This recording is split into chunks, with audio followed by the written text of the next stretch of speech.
butt kicker. The future is feeling.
While the championships may have expanded slightly in the past few weeks, there's still plenty to play for in both series tonight. But first up, as always, we have the GR86 Cup Series, and we let them loose on iRacing's northernmost circuit. Hello, everyone, and welcome to the season finale of the PRL Monday Night Series live here on RaceSpotTV. My name is DJ Clark. Delighted to be joined in the commentary booth by Joey Tevin with our director and producer Hugo Luis working behind the scenes. And Joey, we made a trip out to Oschersleben last year, and well, what we learned from that is it's pretty difficult to overtake, and that starting position going to be very crucial around here tonight. Yeah, I think everybody who has driven Rudskogen over these past couple of weeks or past couple of seasons when it's been released on iRacing knows that no matter what car you put on this track, no matter if you go as low as an IR04 and a tiny open wheel car, you put a low-powered GR86 car on there, it's very, very tight, but you can have very exciting racing. It's one of the most exciting tracks to hot lap on your own on iRacing now. I'm not biased at all because it's the only Norwegian track on the service, but it is a very, very exciting racetrack. And of course, coming up after GT4 at Road Atlanta, that speaks for itself more than anything. That's going to be fantastic.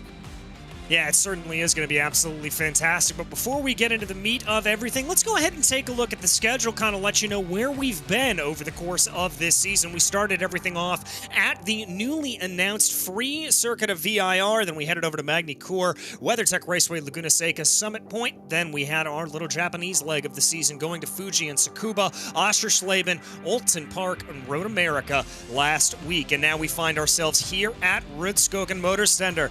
Now, that has led our championships into a very interesting point. As I've said, there's a 13-point gap there between Mariano Barrios and Justin Ataconis. Now, that ostensibly is going to mean that Barrios needs to have a pretty rough day out here today for Ataconis to be able to jump him, but we're going to keep our eye on that nonetheless. Kevin Sandiego looked like a front runner a little bit earlier in the season, but he fell back, and it looks like he's going to be settling down into third place. Then it's Patrick Farrell, who's only 7 points ahead of Jonathan Dam, and Dam only 10 points ahead of Farewell behind him, but look at that battle developing for 6th place with Andrew Sharp a single point behind Gerard Farewell. Kwok Nin sits tied with Marlon McMullen at 158 points, and then it's Michael Chase to round out your top 10. Over on the teams side of things, well, it's Dark Horse Esports leading the way by a mere 20 points over YS Motorsport. That's going to be a battle that we follow over the course of tonight. Then it's Red Tip Factory Racing Team followed by URF Motorsport, Walking Pace Racing rounding out your top 5, and a close battle there with URF. Unlimited Slip, about 29 points or so ahead of Precision Racing Esports. Crikey Esports only about 10 points back from Precision. Then it's Vaporworks Sim Sports and Moonlight Speed Lunatic Racing to round out your top 10. A very, very crazy championship there. But before we get into the racing action, a couple of thanks we'd like to dish out. First and foremost to the Virtual Competition Organization. We could not do anything here on the PRL without the help of VCO, so a massive, massive thank you there to them. We'd also like to thank Advanced Sim Racing, Owned and operated by passionate sim racers, Advanced Sim Racing designs and builds the sturdiest and most durable aluminum profile racing simulation cockpits available in the market today. All PRL members also get a 5% discount on all ASR products using the Precision 5 coupon code. Thanks as well to Racebox Sim Racing. Racebox offers mid and high-end button boxes for sim racing enthusiasts, from the casual gamer up to the most meticulous sim racing driver. Competitively priced and carefully handcrafted, their button boxes are an enjoyable addition to any sim racing setup. Visit raceboxsimracing.com and get a 5% discount code using the Precision 5 coupon code. Also, thanks to RaceLab apps. RaceLab helps you to improve your driving skills. With modern overlays, race statistics, and native VR integration, you can get the best out of iRacing. Start using it now for free at racelab.app. Also, we couldn't do anything here tonight without help from the Butt Kicker. Butt Kicker products provide an incredible immersion and realism to every game. Feel every nuance and truly put yourself in the driver's seat. Thanks as well go out to Mecha Sim Hardware. Mecha Sim Hardware is a small company from the Czech Republic, and their goal is to produce high-quality sim racing hardware. If you are looking for high-end pedal sets, a handbrake, or sequential shifter, visit Mecha Sim Hardware's eShop right now to get yourself up to speed. Also, thanks to Muradness. Muradness is a performance lifestyle brand motivated by motorsport and founded by professional race car driver Daniel Morad. For more information, visit muradness.com. And finally, thanks tonight go to Ninja Trader. Ready to compete against the financial markets? Supporting over 60,000 users across the globe, Ninja Trader provides award-winning trading software and brokerage services. Ninja Trader is always free to use for advanced charting, backtesting, and trade simulation. Visit ninjatrader.com to get started with a risk-free trading simulator and start tracking your performance. Well, Joey, the bills are paid, and that means it's time to be able to take a look out on track right now. We take a look at Kevin Sandiego, currently third in the championship right now as he works his way through some of the fiddly bits on this circuit, the very, very difficult 5, 6, 7, 8 complex. That is a very good word to describe this sector of the track. It is very, very fiddly through that little S, then up over the top of the hill. It's very easy to lose the rear end in any car. Even a car with as little power and as lightweight as this car, you can still lose the weight in the crest over there. And heavy braking into this hairpin, one of the best passing zones in the track. Want to make sure you don't lock it up, and also want to make sure you get on the throttle as early as possible, because you can get on the throttle a little bit earlier than you think. It's a little bit uphill through there, then a 90-degree corner where it's very easy to get an off track. I know I've received many incident points myself on the exit of there. And then finally, it is a very, very, very, very long corner to finish out the lap. Kevin Sandiego going as wide as possible. He's going to set up for his first real lap in qualifying with some extra speed from going wide out of the final corner. Yeah, he's going to be able to set himself up there pretty well as he's going to cross over the line right now. We take a look on board Kevin Sandiego as he dives down into what has to be said is really and truly one of the best overtaking opportunities on the track. That dive down into turn 1, it's a little bit tricky with the big entrance curve, but if you're able to get the run right, that could be the area where you see these drivers really come to play. As I mentioned in the pre-race, it is very, very difficult to pass here, but it is possible. You can do it at turn 1 if you get a good exit out of the final corner. And also, coming down here, down the hill, this is a very difficult braking zone. You want to get in the brakes as late as possible, but it is a very, very strange corner where you're not braking in a straight line. So it's very easy to make a mistake coming down the hill there into turn 3. Then up the hill through here, very much going to be single file. You're going to have to figure things out on lap 1. Then over the top of the hill here. This track is full of these traumatizingly long corners. It's like they never end. You can never get in the throttle. Then the comedically short DRS straight here. Not going to be much use for Kevin Sandiego, as late on the brakes as humanly possible. Get a little bit out of shape on the throttle as well for good measure. He is he's certainly wringing the neck of this GR86 through the first half of this lap. Yeah, he most certainly is. At about 3 minutes and 15 seconds down now in this 10-minute solo qualifying session. That does mean that all drivers are going to be able to be out on track and set their own individual times. And it's indeed, we've got the first couple of times popping onto the board. Andrew Sharp walking in, Patrick Farrell up in the top. Mariano Barrios only good enough for second place. Gerard Farewell up into fourth. Let's see what Mr. Sandiego has got. He's going to cross over the line. He'll go up to P2, but nobody quite able to beat Andrew Sharp until I say that Justin Ataconis finds his way onto pole position. We'll see if Kevin Sandiego can improve on the second lap. There were definitely a few visible mistakes there, so there's definitely still time on the board for the guy who topped practice. Here we see Kwok Nin who got very aggressive at Oulton Park a couple of weeks ago. If you remember, he told us, you know, I didn't get that much practice. I didn't get to run that many laps at Oulton Park. That's why I was so aggressive. That's why I was a little bit all over the place. See if he's got a little bit more practice at Rudskogen this week. I personally hope he doesn't, because he was very, very exciting at Oulton Park after a good result in the GT3 Sprint Series in AM. He finished second in that championship. He's trying to end another PRL season on a high. And let's see what he's able to do here. Currently 8th place. That's about where we've seen Kwok be able to put down some times over the course of the season, so certainly right in line. Jonathan Dam, by the way, just put in a time that was good enough for 10th best. And as we look down this field, there's some very, very close margins, particularly going from 2nd all the way back to about, let's call it 6th position. They're only separated by a couple of tenths of a second there. So this could be a very, very aggressive mid-pack run. Let's see, though, what Min is able to do. He's going to cross over the line. Is that going to be an improvement for the 86? Yes, it is. That'll bump him up a single position into 8th place once again. So aggressive coming into turn 1. There goes Mariano Barrios, your championship leader. He is not comfortable at the top of the championship sheet. He wants one more win for good measure, and he's going to beat Justin Adaconis to pole. As Andrew Sharp's having his best run of the season here. He's got a few supporters in chat tonight. They're singing his praises, and evidently that's working. He's running his best qualifying yet this season. Yeah, he certainly is. He's doing a great job, and always love to see that YouTube chat be very, very active and delightful. So thank you to everybody joining us here as Sharp works his way around the left-hander right now, picks up the throttle a little bit more. And as you said earlier, Joey, throttle control, throttle patience is going to be absolutely paramount here tonight. So easy to pick up a little bit of understeer and just find yourself running wide. And you wouldn't necessarily think that would be the case. When you pick up a low-powered car like this that's essentially a street car, you would think, you know, I can just mash the throttle. I can get away with that, but you really can't. It is a very finicky car. It's possible to get oversteer. It's possible to get understeer. So you do have to make sure you're in the limits, especially at a track like this that's so tight. It has basically one single groove. But here we go, out of the final corner. There's a little bit of a clip of the first curb. Has to lift out of it to not get an off-track out of the final corner. And Andrew Sharp will come running just as fast as he can, but unfortunately, that lap time is not crazy about a sharp-dressed man. No, it's certainly not. I wondered where you were going with that and how you're going to tie that in. It did not come out of my head as well as I thought it would, but I'm going to redeem myself here, DJ, because it's time for the final time this season. Bop, hoot and booby doo bop. Where in the world is Kevin Sandiego? And it's pole by 3/10. Oh my goodness, that is a very quick time there for Kevin Sandiego, a 132.235. Absolutely flying is the number 88 here. As you said, 3/10 to the good over Mariano Barrios. That could be a near unassailable time here for the number 88.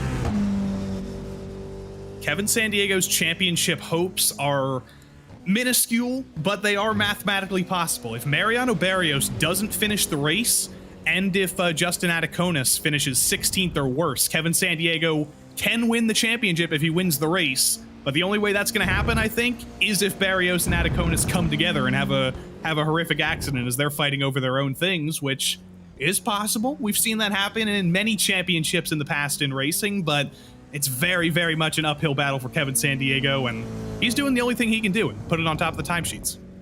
Yeah, that's exactly what he's got to do here at this point. And as we talked about, you certainly have to try to be able to do the best that you can to be able to get those times, because it is so difficult to overtake around here. We take a look, though, at Mariano Barrios as he works his way around right now, working on lap number 3. He's going to bring the car through the left-hander, and he's going to come down into pit lane. So Barrios clearly doesn't think he's going to be able to improve here with 2 minutes left to go. No, it's a little bit of pit lane practice, I guess, so that'll help him out. It's a very, very tricky pit entry, and here with Jonathan Dam on screen, you see it's a very, very tricky turn 3. As I said, it's downhill. It's a very late braking zone. You want to carry as much speed as possible, but if you're just that little bit too late in the brakes, you're falling off the track, and it is not an incident point there. It is a slowdown, and it is a very, very tough slowdown to serve, because it's almost impossible to do it in the middle of the track there in the S's. So you do not want to run too wide at a turn 3. You don't want to run too wide at the hairpin for good measure either, but you're not going to get a slowdown if you extend that curb a little bit. You're just going to get an incident point, but he gets away with it this time. Yeah, he gets away with it this time here as we watch Jonathan Dam working his way through down onto the little straight between turns 12 and 13. Is he going to be able to push a little bit more here at this point? What's he going to be able to get out of this time? He currently sits in 5th place, about 0.6 of a second off. Dam's also going to come down into pit lane. Damn. I see what you did there again. I see what you're just full of them here tonight, Joey. We're having too much fun. It's the season finale. We were debating before the broadcast started if we should make a Daft Punk reference or a Hamilton reference or an Ariana Grande reference for one last time or one more time, but it's always more fun in Norway. It does always appear to be a little bit more fun in Norway, and that's certainly the way that we are keeping it on here. Justin Atakonis now comes down out of turn 12. He's going to be trying to be improving here at this point. He's about 28 thousandths of a second off of Barrios in front of him. Let's see, though, if he decides to stay out on track or if he comes down into pit lane. He's going to stay out here, so he's going to try to set another lap. He does have one more in the bag. Is he going to get to the line in time? Just barely crosses over and just barely moves his way up into 2nd place position. A hair of the teeth there, just the skin of his teeth, to be able to make that through for Justin Atakonis. Very, very close running, but that's going to go ahead and bring us into our starting grid here for tonight. Kevin Sandiego will line up in pole position with Justin Atakonis to his outside. Mariano Barrios and Andrew Sharp, our viewers' favorite, there in P4. Then it's Jonathan Dam and Marlon McMullen starting off in 6th place. McMullen's been quick recently. Let's see what he's able to do over the course of this 35-minute race. Michael Chase lines up 7th place. A good running there for Chase the senior. Then it's going to be Michael Lordy to his outside. Aaron Law is 9th, and Guakmin's going to round out your top 10. Gerard Farewell lines up in 11th, followed by Patrick Farrell in P12. Then it's Richard Swindells and Andrew Venaro in P14. Kevin Berquist lines up 15th, followed by Austin Bartlett Chase, with Nathan Miller and Ian Cabana rounding out your top 18. 19th will be Derek Putnam. Then it's Baron Glover, Matthew Wegenar, and Alex Teeter in the row behind them. Kelly Greenhoe back down in 23rd, and Malcolm Foster will start tail end Charlie on the field. Well, Joey, the good news is here for these drivers, they are going to have a full pace lap to make sure those tires are up to temperature and the brakes are up to temperature as well. So we will have a standing start around here, 82 degrees Fahrenheit track temp. That's right about in that Goldilocks zone that we like to talk about. 1st of May in Norway, so it's nearing the summertime. It is never too hot in Norway. It never gets that far out of the cold, but a nice 65-degree temperature, basically exactly what it was in Pittsburgh here today. And an 82-degree track temp, not hot at all. You're still going to have to do some tire saving, though, because you're constantly turning at Rudskogen. The straights are so short, there's so little respite for those tires, that if you do start getting a little bit out of shape and get a little bit oversteery and start cooking those tires, you're not going to have many places to cool them down. Yeah, you've got to be very, very careful about it. As there we go, the Porsche pace car rolling off of the starting grid, and we get the field of GR86s ready to go here for the last time this season. Atakonis and Barrios, that's going to be the big watch there. Barrios does have the advantage in the championship. All he needs to do is ostensibly finish this race. We'll try to get you the exact combinations and permutations as the race goes along and things start to play themselves out. With that 13-point advantage, that's going to be game on here, I think, if you are Justin Atakonis. Yeah, Mariano Barrios' exact goal is he needs to finish 7th in the race tonight, and I believe his worst finish this season is 5th or 6th, so he would need to have a horrific day to suddenly be out of championship contention. If he just does exactly what he's been doing for the last 9 weeks, he's got the championship in the bag, but it is the ultimate pressure. It's been 9 weeks. You can't drop the championship finale. We've almost seen some seemingly assured championships come undone over the course of the week in the PRL, and Mariano Barrios has to make sure he's not another one of those. Yeah, he's got to be very, very careful about it and make sure that he is able to not have any problems there. They work their way through the S's of 5, 6, and 7 right now. Again, Kevin Sandiego leading the field. And for me here, Joey, one of the big stories that I'm going to be keeping my eye on is Marlon McMullen, starting off in 6th place right now. We know that there's a lot of speed behind that number 58 machine. He's been on the podium a couple of times this year. Is he going to have any answer here for some of these fast drivers up at the front? I think you're just hoping for that, DJ, so we get another interview with him. You're hoping that for entertainment quality, but I think it will be a very entertaining race for McMullen because this is lower than we've expected him to be in qualifying over the second half of this season. He's got a couple of poles, he's constantly up front, but here at Rudskogen, he's a little bit deeper in the field. He's on the third row. He's got a lot of passes to make. Yeah, he does have a lot of passes to make there, as you see Ataconis very vigorously moving his wheel back and forth, trying to get as much heat as possible into those tires. As here comes San Diego. Pace car peels off down into pit lane. San Diego gets control of the field and almost immediately gets on the loud pedal as there goes the green, and we are racing here in Rudskogen. It's an even better getaway there for Mariano Barrios, as he's going to be able to get the jump on Justin Ataconis going down into turn one. A little bit of side-by-side between Andrew Sharp and Jonathan Dam back down for fourth place. That's Dam down to the inside as we look back down through the rest of the field. That's McMullen going very, very wide. Still side by side here between Sharp and Dam. McMullen getting all out of shape, and I think Jonathan Dam has to serve a slowdown already. He may have cut turn one a little bit too close. He's going to try and serve it coming down the hill here, but when the whole pack is behind you and you're trying to serve a slowdown, it is very, very difficult to get out of the way. I almost wonder if he could have waited a little bit longer to serve it during the S's, but he has served it now, I think. But he slots in behind Michael Chase. He slots back in behind Michael Chase in this absolutely hornet's nest of a fight right now. That car off to the side there that you saw getting a little bit too wide was Aaron Law. He's going to be able to sort himself into line, as it looks like we're pretty clean and green here on the first lap. And as soon as I say that, Austin Bartlett Chase goes around. I think he got a little bit of help there coming through the second half of the S's. I don't know who it was, but Justin Ataconis has gotten into trouble as well, coming down the hill there after turn 5. I did mention earlier on that that is a place on cold tires and on the first laps where you can loop it around if you're not careful. We'll have to wait and see if he got any help either. He may have had Andrew Sharp behind him. Yeah, may have had Sharp behind him. We'll have to pull up a replay a little bit later to see how that's going to shake itself out, but we focus in on the battle for the lead right now. San Diego leading Barrios right now, and we do have the exact figures here for Kevin San Diego. He has got to win the race. Barrios has to DNF, and Ataconis has to finish 16th or worse, so he's clearly doing what he can here at this point. This is Austin Bartlett Chase having that off. Didn't look like any help there, Joey. It looks like he just lost it on its own. And no help whatsoever. Just trying to carry too much speed through the second half of the S's there. Got a little bit out of rhythm. And that just, he was a passenger at that point. Marlon McMullen has also gotten into more trouble. He's fallen down to 15th. So his drive forward has gotten even more difficult, as he would say. He's going to have to put even more Jandal in it now, because it has been a hellish first lap for Marlon McMullen. Yeah, it has not been good there for Marlon whatsoever, but he's going to have to try to gain back up and see what he's able to do here at this point.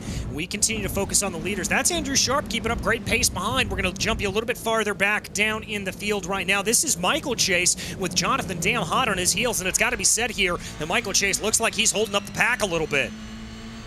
He is being a little bit of a cork in the bottle. Remember, Jonathan Dam did out-qualify him, so there is a little bit of pace difference here, but Dam's going to ride behind him into the hairpin here. Chase goes defensive, but not necessarily defensive. He is just kind of running his own line, and Jonathan Dam, that is not smooth wheel movement. I think we can say the very least. That is a ton of not even over corrections, just mid-corner corrections, and that's not going to be the fastest way around this track. That's a sign of a driver who isn't quite comfortable with the car right now, and I mean, I wouldn't be either if I was stuck behind Michael Chase right now.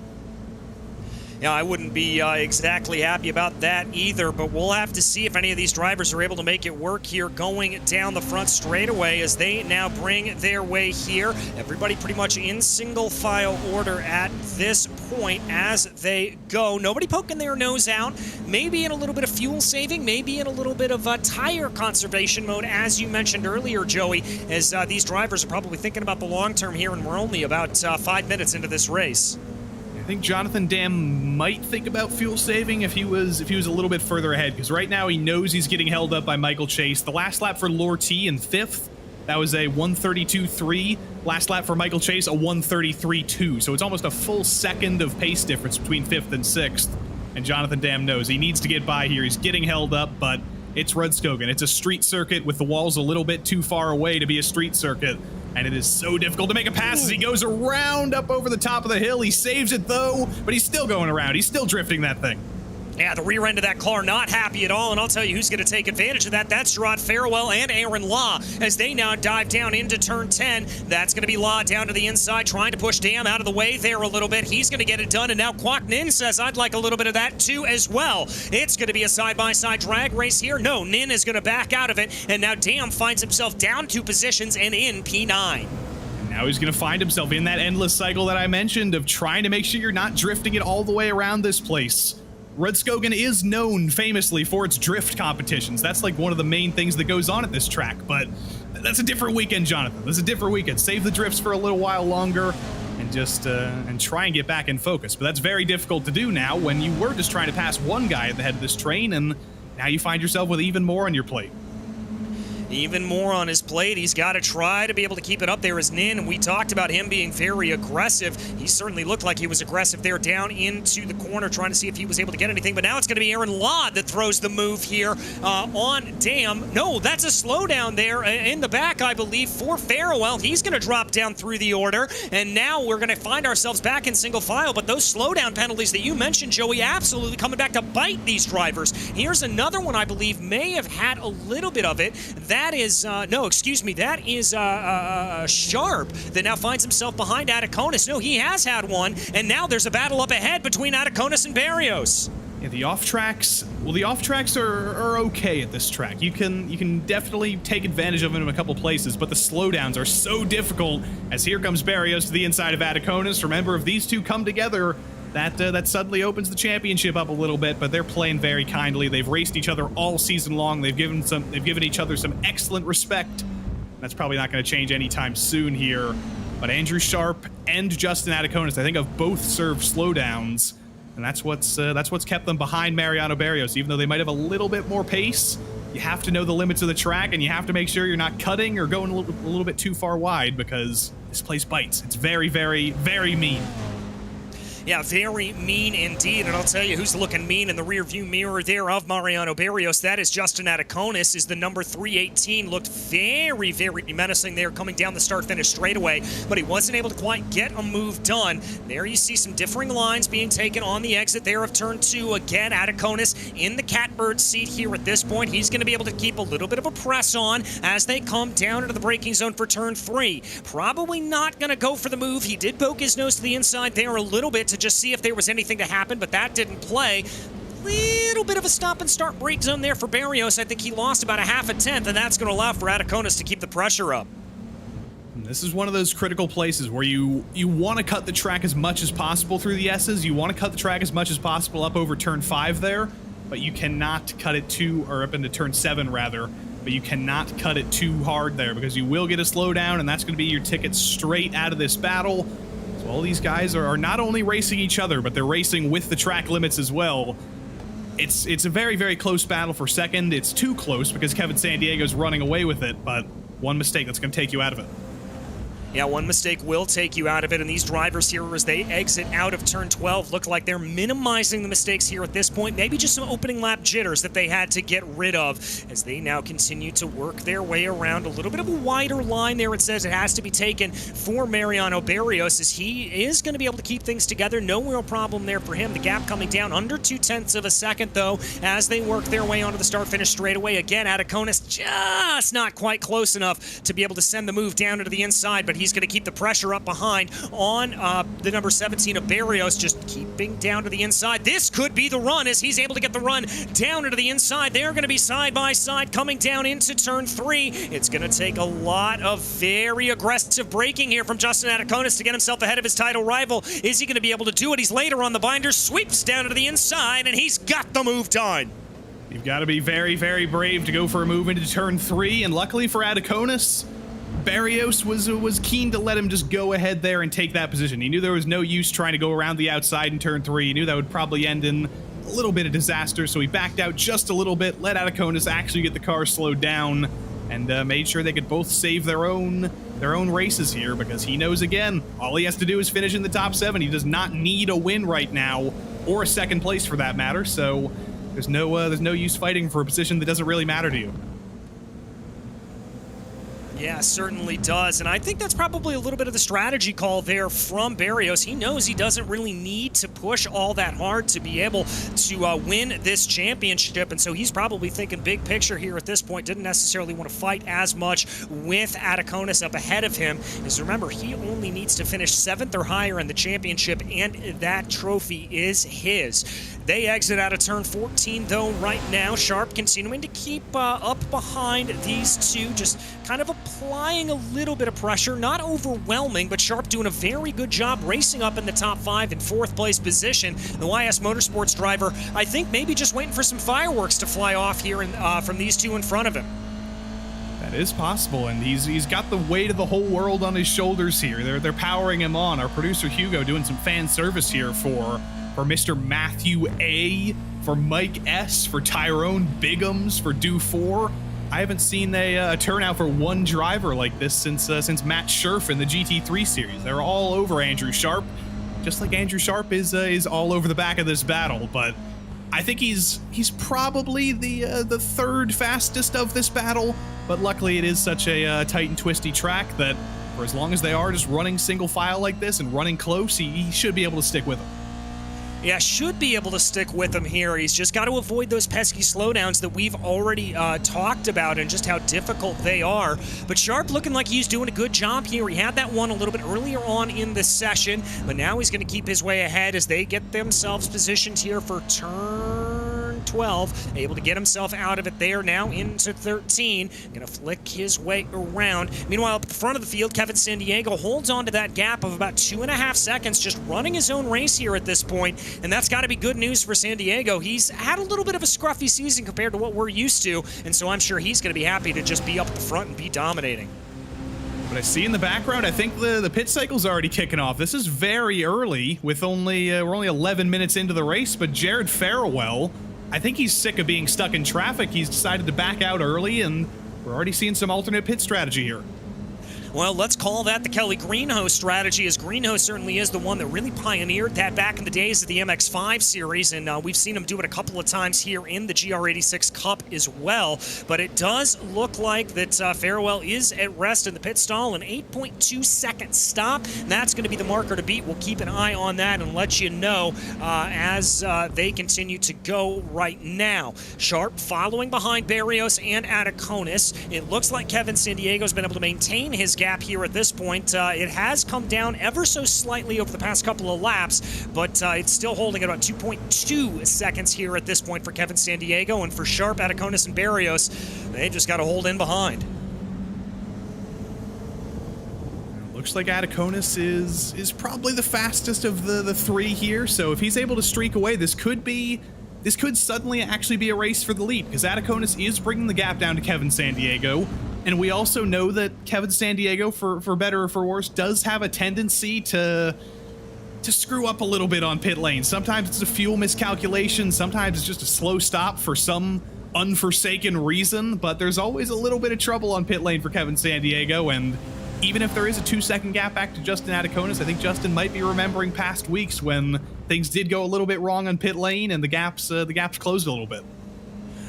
Yeah, that could be in his mind a little bit, and I wonder if he is pushing a little bit extra here to make sure that happens. I want to jump you back down. Oh, we've had a little bit of contact back in about 6th place right now. Aaron Law and Michael Chase nearly getting into one another there, as now Chase is going to be able to continue on, but those two drivers making contact, and now Jonathan Dam, who's down 3 positions, is going to be the latest to try to challenge on the number 34. Looks like Wagonar has had a little bit of trouble as well, so we had about 12 clean minutes of racing here, and now suddenly it's all kicked off. It's not just slowdowns anymore. We got full contact racing in Norway, but in the middle of this train here, even with all the little bits of incidents, this is a train in a way, but it is slightly separated, as Ataconis up front, I think, has gone off. Like I said, it's all kicking off. Yeah, Ataconis has had a little bit of a problem there. He's now going to find himself back down in 4th place, having Andrew Sharp being able to get around him. We'll pull up a replay here in a little bit to see if we can find out exactly there what happened to Ataconis. I'm not sure if that was contact or if that was maybe a little bit of a self-issue. This is going to be on the run going down into turn 10. Slow down. It was a slow down penalty. He got out of the way, bled the time very quickly, and thankfully was able to get up and hold on to the back here of Andrew Sharp. But slowdown's the big talking point here today. You've got to watch out for it if you are a driver, it looks like. Anyway, I didn't see where Ataconis got his slowdown, but there are so many places on the track where you can. Through turn 1 if you cut it too hard. Through turn 2 if you cut that too hard. If you go too wide here, coming out of turn 2 as well, you'll get a slowdown. If you go wide coming down the hill into turn 3, you'll get a slowdown. If you cut the S's up the hill, you'll get a slowdown. There are just so many places that are just waiting to punish you here at Rudskogen, and Ataconis has found one of them. As here's that little pack we saw a little bit earlier with Dam and Lord T. They found each other again. Lord T goes for a massive switchback coming down into turn 3, but he's not going to be able to get to the inside. No, he's not. He's not able to get down to the inside into 3, and he's going to have to hold his way behind. There's Dam, though, trying to take a little bit of a look on Michael Chase, working his way up through the S's. I don't think that was necessarily a real move he was trying to go for, just seeing if he could scare him offline a little bit, but it clearly didn't work as Chase holds on to it very well here at this point. They continue to get their way right now. We watch the 994 there of Lord T as side-by-side up in front of him. That is going to be Dam trying to have her move around the outside of Chase. That doesn't work, and now Lord T's got a little bit of an opportunity. Yeah, around the outside of the hairpin there rarely works, but Dam is getting very, very frustrated now. And there goes Michael Chase off the road. They almost make contact, but that might be the door to the inside for Dam. It isn't, but he's still trying to force Chase offline through the final corner, and Chase finally does run wide enough to let Dam get to the inside here. That's finally that battle broken up. Just took one mistake from Michael Chase, but he's still going to try and fight back into turn 1. It's not over yet for Dam. No, it's not. Dam's going to be around the outside. Chase down to the inside here. Going to be a battle of the late breakers, and there's a little bit of a bump draft coming from behind with Michael Lortie. That's going to allow for Chase to be able to get himself ahead. Almost contact there between Dam and Lortie, as now the track's going to favor back into Jonathan Dam's perspective. It's going to be a straight drag race here, and again, we are going to see Lortie sort of pick a preferred driver here and hold up behind them. He wants to try to gain a position. They're going to be side by side coming down into turn 3. Chase gets a little bit squirrely on the outside. Contact there, and that's Chase spinning off into the outside. That's a great save. That's another Formula Drift, but Lortie comes on track and hits Kwok-Nin, who's able to save it as well. That's one of the benefits of these cars. They are low-powered. They are running at relatively slow speeds compared to some other race cars. They are easy to save after a high-speed collision like that. But there's going to be a few drivers, and they're still colliding as Michael Chase gets into the back of Patrick Farrell, and there was no saving that. He got completely turned around. Kwok-Nin's involved as well. Yeah, 3 drivers there are going to be falling down through the order, unfortunately, as the 994 here of Lortie looks okay. Let's take a look at exactly what happened. Gotta say there, that may have been a little overambitious from Chase as he kind of poked his nose down into the inside there of Farrell, and that was enough to be able to spin them around, and Kwok-Nin getting collected in that as well, as you said earlier, Joey. And so that's now going to separate up that pretty good battle in the mid-pack. We'll have to see how that fans itself out right now. But it looks like here that the 994 of Lortie is going to take this opportunity to come down into pit lane.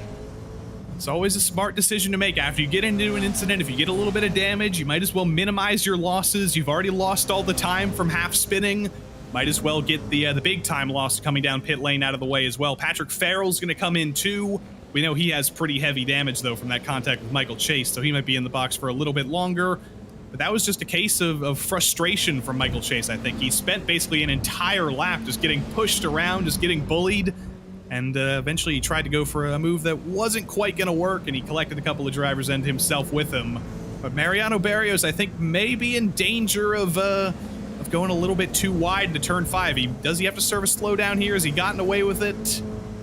Looks like he has gotten away with it, but he was playing with the limits. I really thought we were about to see a slowdown there. Yeah, he is certainly on a razor's edge here in terms of track limits, having to be very, very careful is Barrios, and indeed, as are Sharp and Ataconis as well. The good news here for these three, though, is they have about a 9.5-second gap over Aaron Law.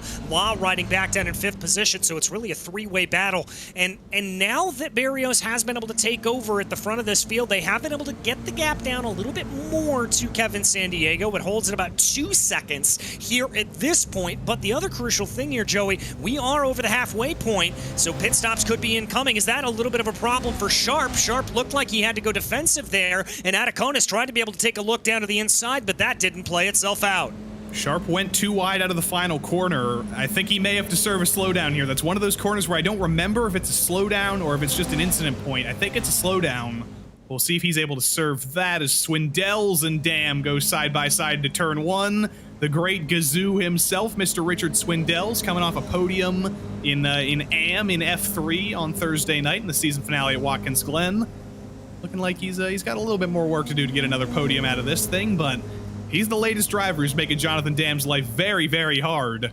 And Richard Swindells is quite the opponent here in these GR86s, but coming down the hill into turn 3, doesn't quite have the commitment of Jonathan Dam, gets a little bit bobbly. I think he's going to be stuck behind again.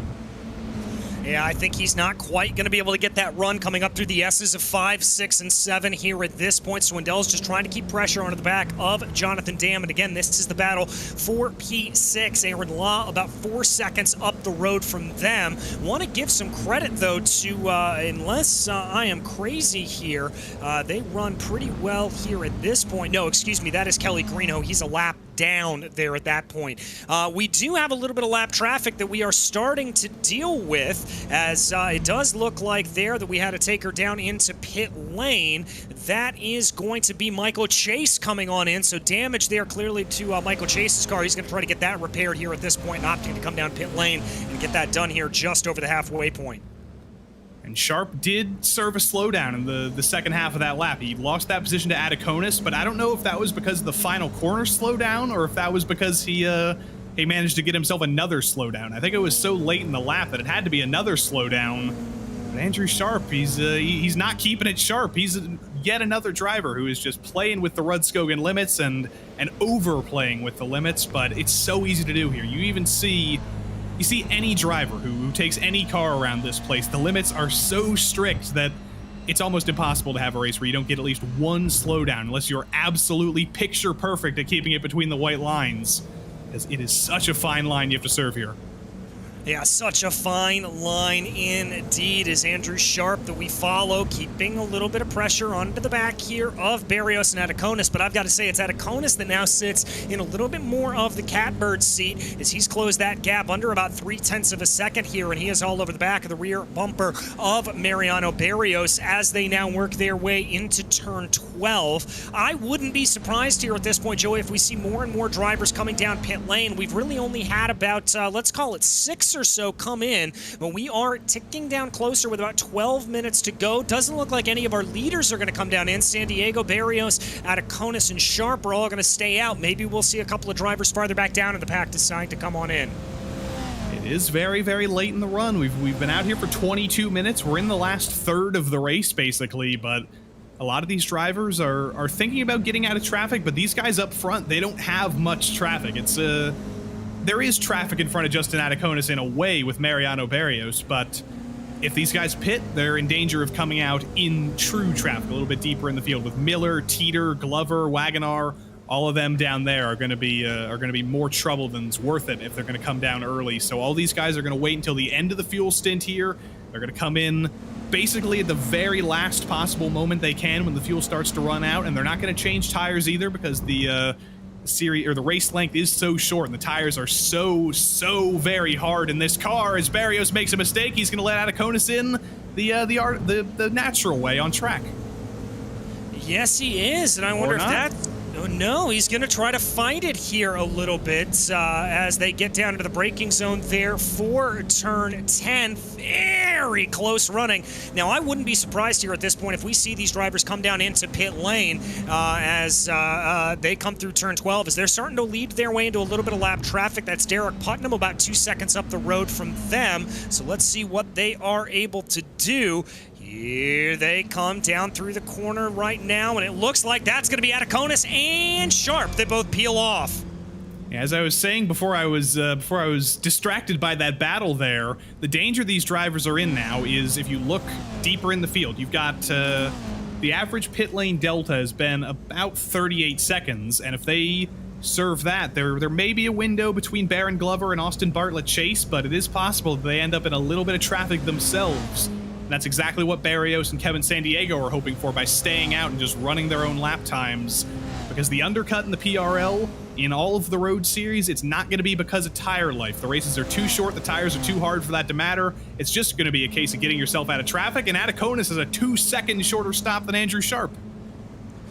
Wow, Sharp clearly not getting something right there, as it looks like Sharp is going to find himself falling down through the order. 2.5 seconds, it looks like, now behind Ataconis as they both come out of pit lane. Now, Ataconis is going to have himself a little bit of problem here, as that is going to be Baron Glover directly up ahead of him, and Glover has not come down into pit lane. That is a position out on track.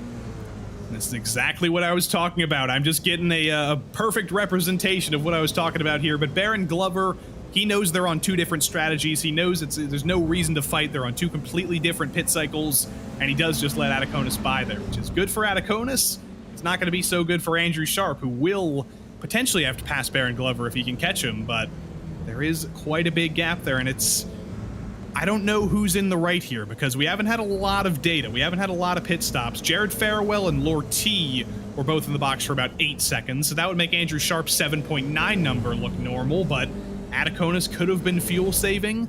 He could be more accurate than anybody. Mariano Barrios is in now, so we'll see who was right. We'll see if Ataconis has short fueled it or if Sharp has over fueled it. Well, as you said, Barrios down into pit lane now, so this is going to be the real telling moment. I've got to say, Ataconis' pit stop does look a little bit on the short side. We really haven't seen anybody tickle down into that 6-second margin, but now Barrios is going to be stationary in pit lane as Ataconis works his way around. Meanwhile, Kevin Sandiego continues out on track right now. He is going to stay out here as the clock ticks down under a minute. I can tell you that it looks like Ataconis and Barrios are going to be very, very close as they come out of pit lane, but Ataconis with the advantage. Barrios with a 7.4-second pit stop. Ataconis able to jump him in pit lane. Kevin Sandiego was going to be in danger here with the lapped car of Ian Cabana, but Ian Cabana, always a very respectful driver. He's going to get out of the way and let the lead lap car through. Here comes the number 58 of Marlon McMullen out of the pits. He's going to come out basically in the middle of the pack, but look at that number, 7.0 for McMullen. That's the second shortest pit stop time. Ataconis may have been doing some very, very big fuel saving. We know over at that team, him and his teammates have been very, very good at fuel saving over the course of the season.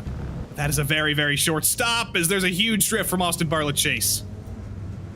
Yeah, Austin Bartlett Chase able to gather that car back up underneath him, but a little bit of a problem there, as that was a very, very close run. And now your leader, Kevin Sandiego, comes down into pit lane. Now, based off of what we've seen, I really don't anticipate any problems here for Sandiego. We should be able to get back out into the lead of this race without any problems, just provided the fact that he had such a gap coming in. But we watch Ataconis and Barrios here now. Nevertheless, they come out of the final corner, getting onto the main straightaway. Kevin Sandiego already out and on his way. A 7.5-second pit stop for your leader. I think when we were riding on board with Sandiego there, I think he ran out of fuel midway through the pit lane, so that lost him a little bit of extra time. He had the longest stop of anybody, the longest run through pit lane of anybody, but he is still going to come out in the lead of the race by about 1.5 seconds, so he's still safe. But we almost just had another Kevin Sandiego pit malfunction there, because I think he did run out of fuel before that box came. Yeah, I'm not sure exactly either. That gap has come down there a little bit. That is not great for him. But Ataconis' gap, 1.6, 1.7 seconds now as they work their way into the S's and out and around. Not sure there if that's going to be the best for him. This could get a little bit hairy near the end of this race. And it's going to be hairy for Ataconis, I think. I'm still worried about him because it's so much shorter than anybody else. Aaron Law in 5th was in his box for 6.3 seconds. So Ataconis is completely alone in having a short stop. but both of those guys must have done some absolutely insane fuel saving to be able to do that. And it didn't look like Ataconis was fuel saving. It looked like he was giving it everything behind Mariano Barrios. It looked like that was an all-out battle. So I don't know who's in the right. Just like every week, it always seems like somebody's underfueled the car, and it never seems like they actually do. But one of these weeks, somebody is going to miscalculate it. Yeah, one of these weeks it will eventually happen here for these drivers. We can guarantee that. It may not be tonight, but we will have to see, as we will be back again for a little bit more. But San Diego leads right now, 1.4 seconds the gap. Now, that has come down since he was out last time around. It came down by about, let's call it a couple of tenths there per sector on this circuit. So it is really starting to bring its way down, and we've got a real battle on our hands potentially for the lead of this race. Kevin is feeling the pressure, and you mentioned about next season. I do want to remind everybody at home that signups for all the PRL series are open right now.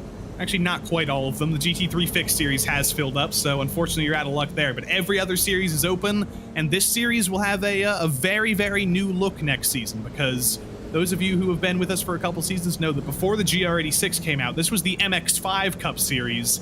So next season, they've decided, you know what, let's bring the MX5 back. Let's make it an MX5 and GR86 series. And also, with the recent announcement of the Renault Clio Cup car being released, we thought, you know what, let's add that in there too. So it is a 3-car multi-class series, the PRL Production Car Challenge, with the MX5, the GR86, and the Renault Clio Cup all on the same track, all at the same time.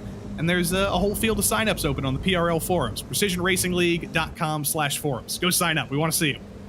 Yeah, we want to see you, and that is going to be a fantastic series to behold. I'm very, very excited to be able to see that when they fire off here for the next season. But right now, our leaders have completely bunched themselves up as San Diego makes a couple more mistakes. Now, that's Kelly Greenhoe that they've got to work their way around right now, but it looks like he's going to be able to be down into the inside clear before San Diego, Ataconis, or Barrios get to him. But the battle right now is on between Justin Ataconis and Kevin San Diego. It looks very close here, only about 0.5 of a second the gap between the number 88 and the 318.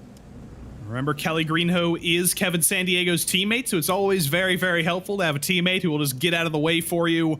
Things are getting very, very close up there. Ataconis is closing and closing and closing. He was a full second a lap faster on that last lap. But suddenly he realizes the realities of Rudskogen. It's one thing to be faster than the driver in front. It's another thing to actually be able to make a pass around here, and he was very close to cutting that first S too much. I don't know if he's going to get a slowdown for that, but he was very far over the white line. I wouldn't be surprised to see him pull over here and serve a slowdown, but I think he's okay. He might have figured out the limits by now. May have been able to figure out those limits, and hopefully he'll be able to keep them together here. He's only got to do it for about another 4 minutes. That's right. That's how fast these races fly at you here. As now Ataconis has a little bit of a look down to the inside of turn 12. Not normally an area you'd consider a braking zone, but he certainly thought about it there at that point. Now as they work their way through 13 and into 14, Ataconis trying to be able to find a little bit of an opportunity here. Lap time set at about 133, 132, which means we should have 3 laps to go here at the line as they fly across. Does Ataconis have anything here for San Diego? He's going to be closing in. Does he peel down to the inside? Gets on the binders early. Decides not to go for it here as he trying to set up for a run down into turn 3.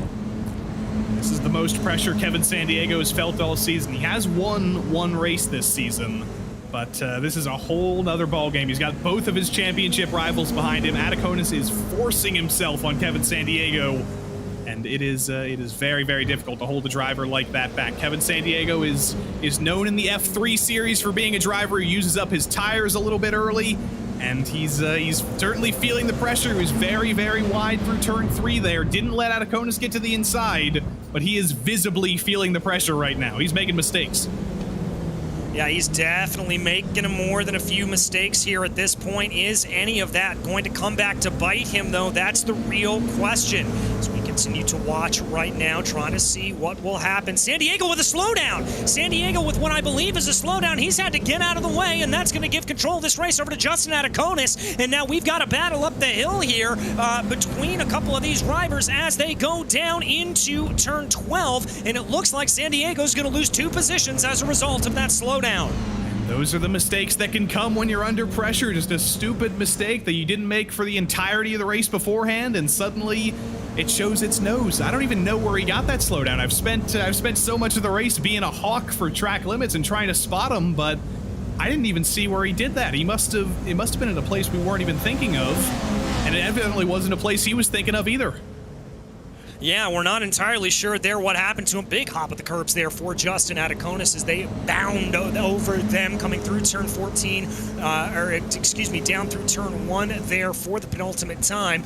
Bringing the car around here, it's going to be Atakonis in the catbird seat. He's not quite going to be close enough, I think, to be able to get a good play down into turn 3, and it looks like there that Kevin Sandiego carrying a lot of speed as well. They bring their way now through turn 4, coming up the hill. This is the single file area, but is anybody going to make a mistake that could cost them a chance at the victory here?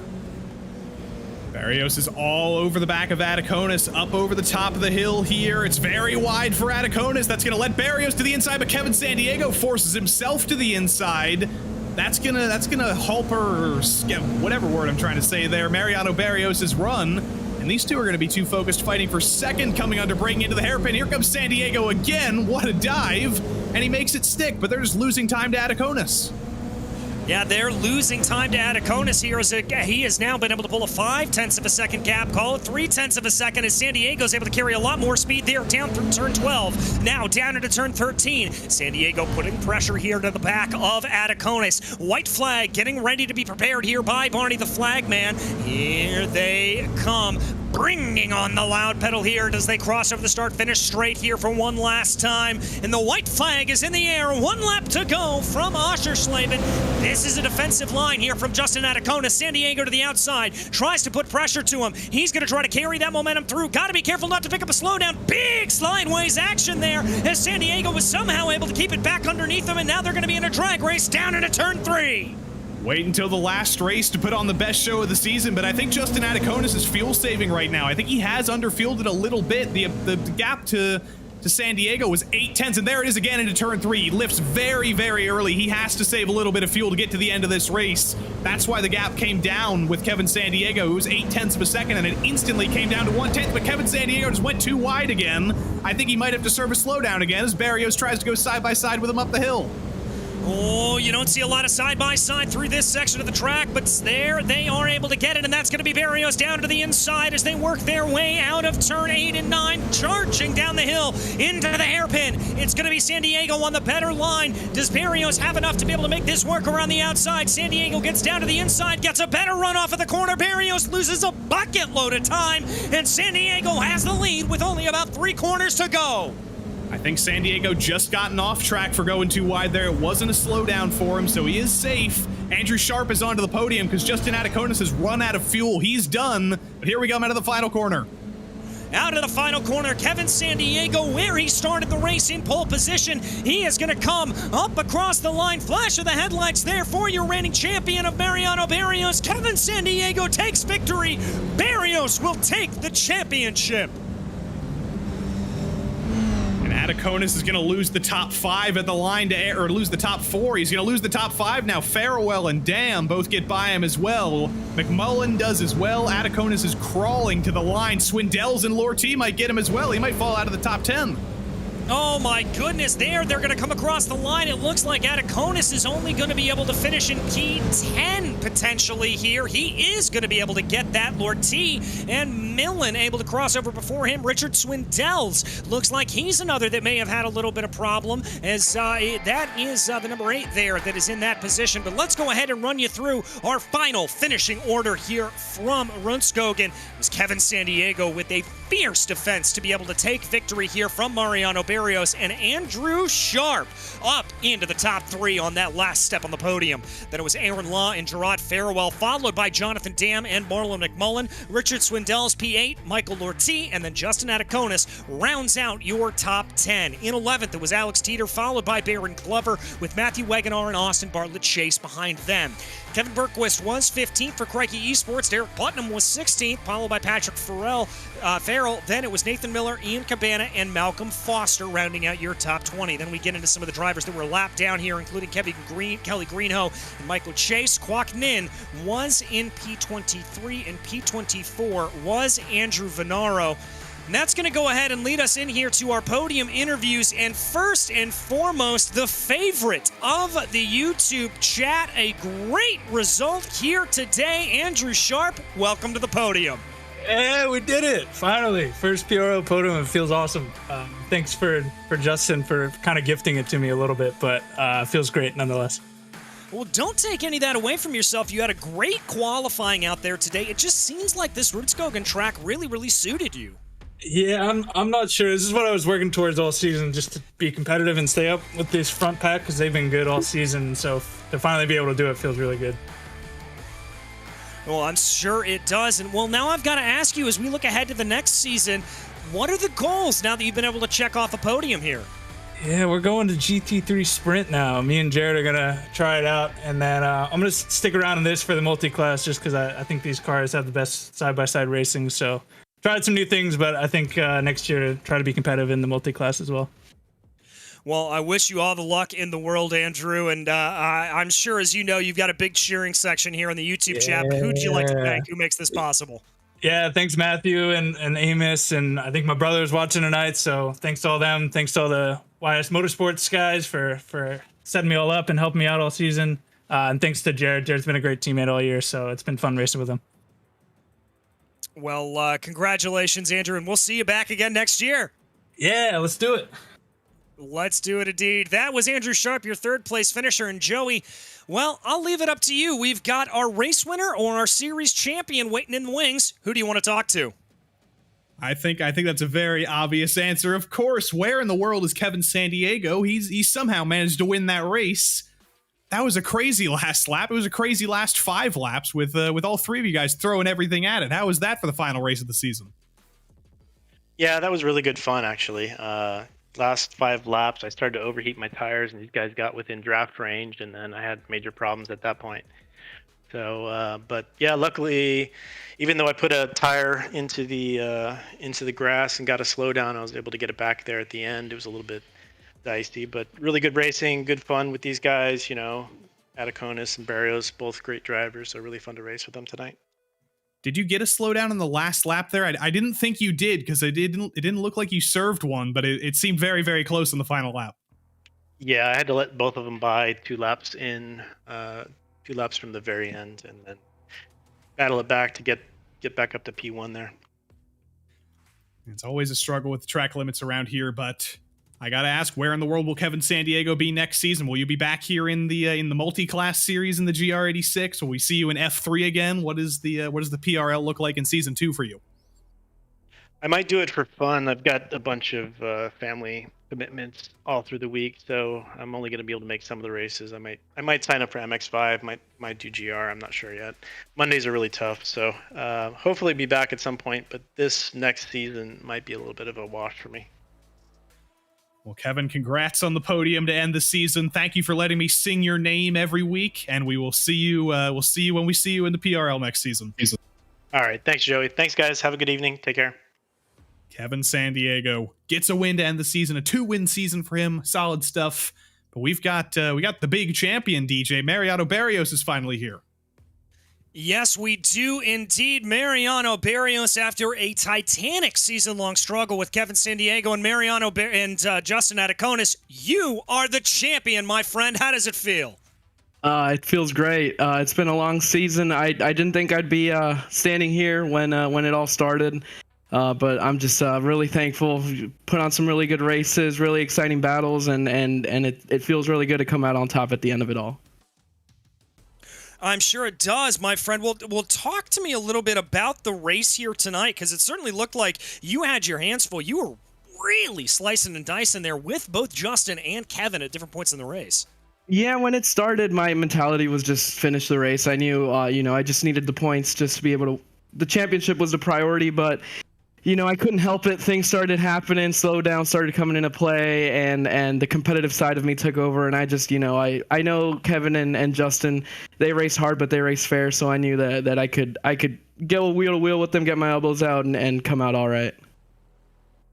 Well, with that kind of racing here, it's what we love about the Precision Racing League. And I've got to ask you here, after a season like this, 6 wins, a worst finish of 4th place, what are the goals for next year? I mean, what can you put on there that's going to keep you charging forward? Yeah, it's kind of hard to top that, really. Like I said, a lot of these guys were faster than me in a lot of the races, and I know I lucked into some of my wins, but right place, right time, and there's a lot of talent in this field, so it feels really good to win. Unfortunately, next season, life's getting a little busy, so I won't be able to partake in anything, but I'm hoping that season 3 I can come back, and I'm thinking I might give the GT4s a run next time around. Well, we wish you luck there, Mariano, and we're going to keep our eyes open there for you whenever you're able to come back into it. But as for tonight, as for the season, who makes this possible? Who'd you like to thank? Definitely biggest shout out goes out to my wife. She's always supportive, always giving me some pep talks before the race time. So, it's for her and our cat, of course, who's always there watching with her on the couch. Love that. You gotta thank the furry friends, of course. Mariano, thank you so much. Congratulations once again on a great championship. Thank you guys for the great commentary, and have a great week 13. Right back at you. Mariano Barrios there, your season champion, Joey. A fantastic season for him. Like we said, 6 wins on the season. Really dominant performance. And that is a shame he won't be back, but that'll allow us to have a little bit of a power vacuum in this series with Kevin Sandiego absent as well. It's already going to get crazy knowing that it's a 3-class series with the MX-5s coming back and the Renault Clios being added in. It's just even more unsureness coming into next season. Who's going to be the champion of all the 3 classes? Which of the classes is going to be the fastest first and foremost? There's just so many questions that remain to be answered that'll only be answered in about 3 weeks' time. Yeah, we will have to find out. But fans, do not worry. If you want more racing action here tonight on RaceSpotTV, you're in luck because we have got the season finale for the GT4 Fixed Series live from America's National Park of Speed, Road America. Joey, this is one of my favorite racing circuits in the entire world, and letting GT4s loose on it here today, I can't think of a better way to end the season. I think we've come here every single season we've been on RaceSpot in the GT4 series. I think that's how popular this place is, and that's how guaranteed of a good race it is. Every single time we come here, the high speeds, the draft, it is a fantastic track to take GT4 cars around, and I can only imagine that tonight is going to be even better as, I believe we're at Road America, not Road Atlanta. I think we've been confused by the schedule this whole time. What a shocking reveal. It's Road America for the finale instead. That's embarrassing. Well, here we are, as you said, at Road America. And let's go ahead and take a look, actually, at that schedule. We've been to Oran Park. We've been to Daytona. We've been to France. We've been to Australia. We have been all over. Obviously, last week we were at the Nürburgring, and we ended here at Road America. And we've really had this circled on the entire season as a great way to end everything here for that. Let's take a look at the championship perspective here in this series as well. Now, John Bedifer sits 19 points ahead of Justin Ream. From what we understand here at this point, Bedifer needs to finish 13th or higher, and he will win the championship. And with the season that he has had, wouldn't entirely be surprised if he's able to take another victory here tonight, especially considering the straight line speed that those McLarens that he and Ream pilot seem to have. As we look a little farther down in the order, Adam Brockway sits in 3rd place with Abner Acosta not too far behind him. A close battle there with Nicholas Riceputo and Michael Diaz. Simon Thierry not too far behind Alex Bergstrom, close on his heels as well, and then a very close battle between Trepanier and Miguel Vigo. We also, as we did in the other series, have a teams championship, and it has been all Hydro Race Geodesic McLaren all the time up at the front of the order with a whopping 535 points, as we were able to confirm last time around. They have clinched that championship. Then it's Precision Racing Esports 111 and YS Motorsports Gold that pretty much have locked down those 2nd and 3rd positions as well. Unit Sim Sports Alpha sits with 280, followed by an Alpine Stars Geodesic Mercedes, that's Hydro Race Geodesic Classic Mercedes, then Precision Racing Esports 112, Race Factory with 193 points, then it's Delta Sport, Can-Am Racing, and Unit Sim Sports Bravo to round out your order. Well, Joey, we do turn our sights here to the National Park of Speed. This is going to be about speed, but you've also got to be very, very quick through some of the fiddly bits. Talk us through a little bit of what it takes to be fast around this Road America circuit. That is exactly what you just said. There's a lot of straight lines at Road America, but you do need to have some pretty good brakes here. You do need to make sure that in the second sector of the track, you're nimble and quick enough. So as the McLaren has been basically the strongest car all season, I have to imagine that'll still have a pretty decent advantage here, but we ride on board with one of the YS Motorsports BMWs here. The BMWs are always quick in a straight line as well. That may help them out here. Under braking into turn 1, very, very late in the brakes. The lumbering BMW makes it to the apex. We've got our first laps on the board.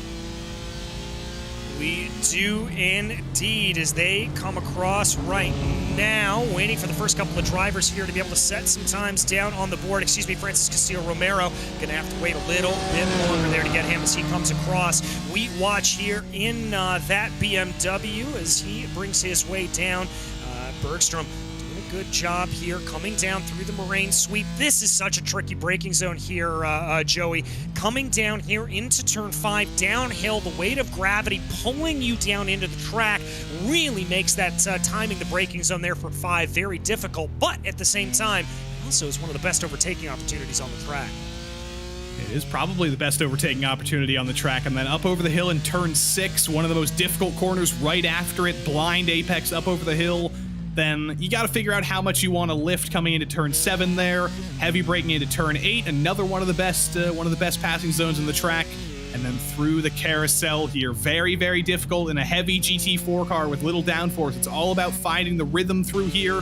It's all about finding the multiple apexes basically and finding your optimal line. Full power out of here. Then through the kink, it's another corner that's difficult to play with. You just got to send the car in there. Make sure you don't clip the grass on the outside. Then it's going to be another heavy braking zone into Canada corner. This is why we love this track, because it's fast corners followed by heavy braking zones, and that is a recipe for fantastic racing, for passing, for everything you could ever want. Yeah, most certainly. It is a track like none other, really and truly, as now we watch Bergstrom working his way through Bill Mitchell Bend right now. And one of the other things to keep in mind here is this is almost a 4-mile circuit, so really as opposed to Oschersleben, where everybody was able to get those qualifying times down on the board, you're really going to have to push here to try to get as many laps as possible. Bergstrom, though, is going to be coming across the line here, and he's going to be trying to beat the mark from John Badafer, who put down a 2:15.471. A little bit of a blink there from Bergstrom. That's going to find him 5th overall with a 2:17.146. Your top 3 right now, Badafer, Brockway, Yaquez, but Ream jumps up to the top of the order. We'll be up there momentarily, and yep, there goes Ream, there goes Vigo. It is 1, 2, 3 for Alpine Stars Geodesic there. Aiden Young goes to the top 5. He's been a pretty solid qualifier this season. Alec Bergstrom is going to need to do some big improvements here, but it is a long track. A 2-second gap is very difficult to bring down, but at a 4-mile track, you can minimize mistakes in a couple of corners and you can find a lot of that time. Here's Philippe Magnan in the Porsche, back again here for the final race of the season. It's not been the most popular car. We've seen Vincent Trepanier use it to his advantage, but Vincent is not here tonight in the other Porsche. He's still on vacation in Florida, I think, so Philippe is the lone Porsche representative, I think. Yeah, it certainly does look that way, as Magnan will be the lone Porsche in the field. There we take a look at that 718 Cayman, obviously out on track. A very, very quick car in real life, as it was certainly challenging up for podiums and wins last year when we saw it out in some GT4 action across the country.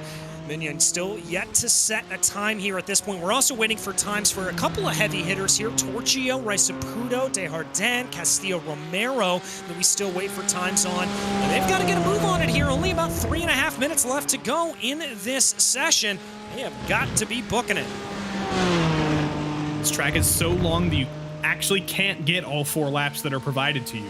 The out lap is longer than 2 minutes, and every single lap is longer than 2 minutes. There's 5 laps there, and you can't do 5 laps in 10 minutes here. But Philippe Magnan, he will get 1 lap in on the brakes into Canada corner. It looks planted, It looks like a perfectly comfortable ride for Philippe Magnan, but is there going to be speed in it is the other question.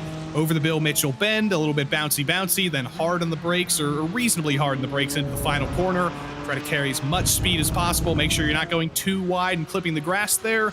Can use a little bit of the curb and the asphalt, and then as they run up the hill, using every little bit of the horsepower in that Porsche to bring it to the line. Looks like it's not going to be a very strong lap for Magnan, though, time-wise. It's going to put him at the bottom of the table.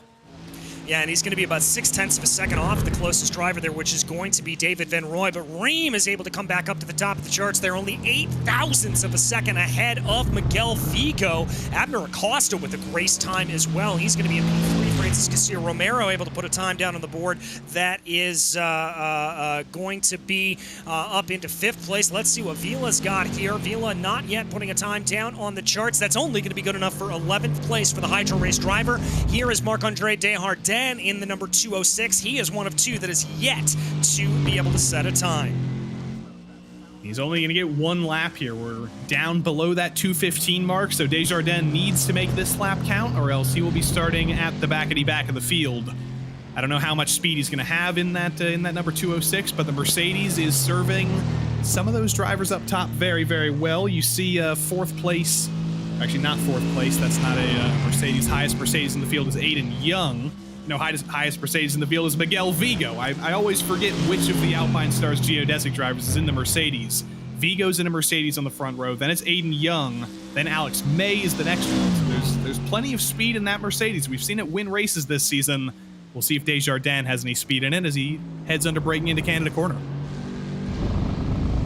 Let's see, indeed, if that Mercedes is going to get a little bit of pole. As you said, the most favored one here in the league, as he is going to bring his way through Bill Mitchell Bend right now, bringing back through that final corner to see what he's going to be able to take. Here they go, going to bring his way up the hill right now with less than a minute left to go. This is going to be Desjardins' only shot at setting a time down, so it is this or nothing. Desjardins does go up across the line, but it's not going to be that good of a time there, Joey, only good enough for 19th. Yeah, Unit Sim Sports not going to be too happy with that one. Betafor improves up to 3rd, so he's going to be a little bit closer to his 2 teammates. Ronnie Suarez, I believe, making his debut this season, coming out here in the final race of the season, rounds the final corner in the BMW. I think we'll see him full-time next season. That'll be interesting to see what he can do, but here he comes up the hill to the line. It's going to be a decent lap time, but it's only a 2:16.8. It's better than a couple of lap times, but that's going to put him closer to the bottom than the top. Yeah, closer to the bottom of the top for Suarez there, as he will be in that 19th place position, waiting for the last couple of cars. There's Francis Castillo Romero in the McLaren. Looks like Ream and Betafor are both down into pit lane as well. And indeed, the checkered flag is going to fly as we work our way now on a full pace lap around Road America. So we've got all the time in the world to be able to run you through this order, but let's go ahead and do it right now. It's going to be Justin Ream and Miguel Vigo, and then John Betafor making a 1-2-3 for Hydro Race Geodesic up in the top 3. Abner Acosta with another great qualifying sees him be in P4, followed by Francis Castillo Romero and Aiden Young in P6. P7 will be Adam Brockway, followed by Nicholas Trisaputo, then it's Carlos Villa and Alex May in 10th. Alessandro Torchio will be 11th, followed by Tommy Brisson in the first BMW, there in the second BMW in 12th. 13th is Alex Bergstrom in another BMW, then it's Frankie Arvello. Fernando Yaquez will be 15th in his privateer Mercedes, followed by David Van Roy in 16th. Arnaud Genet lines up 17th, then it's Keith Bonilla in 18th. Ronnie Suarez is 19th, Marc-Andre Desjardins 20th, Philippe Magnan will round out your 21-car field here today. The good news for these drivers about this long pace lap is with track temperatures at about 83 degrees Fahrenheit, they're going to have plenty of time to be able to warm up those tires as they work their way around this nearly 4-mile circuit. It's a similarly Norwegian day here. 80 degrees in Wisconsin, can get far hotter in the summer, but it's springtime, so it's a little bit cooler. And as we do have, it's about a 5-minute pace lap around here. This is definitely the place you want to end a championship finale. I believe last season we ended it here as well. In the intro, I got a little bit confused because I was convinced we were at Road Atlanta this week. I thought I read that somewhere. I thought DJ said Road Atlanta as well, but I was seeing Road America on my screen. So I was like, what is happening in my mind here? I'm so confused. But we know for real, we're grounded in reality now, and we're going to crown a champion at Road America. We most certainly are, and let's remind you of exactly the championship scenario here tonight. Betafor needs to finish 13th or higher, and Betafor will be crowned champion. If he finishes 13th or higher, there is nothing Reem can do. If Betafor is 14th or lower, then Reem has got a shot, but Reem needs to likely win the race, so we will keep you abreast of that. Hopefully we're not going to have too much coming together here. I've got to imagine with these teammates up the front of the field, we're going to see some pretty clean racing as we really have over the course of the season. But one thing that I'm just now noticing here, Joey, is we don't have the freshman phenom of Manuel Troncoso here in the field, so maybe that's going to lead for a little bit of a better run here for these Hydro Race geodesic cars. Last time out at Sebring, that was a very, very interesting battle between Troncoso, Reem, Vigo, and Betafor. It was a four-way battle. It was one of the best races of the season. It was an incredible finish in the darkness there. But Troncoso and Vigo, I believe, did end up coming together. So there were some hurt feelings there, and Troncoso, one way or another, not here for the final race of the season. I hope we see him back next season. I hope we see him fight for a championship because he was a very, very exciting driver. But it's a late night in Chile, understandably, might not be here in the field tonight, and that's going to let all of the geodesic drivers fight each other for the win. And if they come together, first non-geodesic driver is old Abner Acosta behind, who got his first podium last week. Yeah, he surely did, and so he'll be looking to try to repeat that there. Abner's been a force slowly working his way through the field. He started off a little bit farther down the order, it has to be said. Didn't look necessarily like the strongest run for him.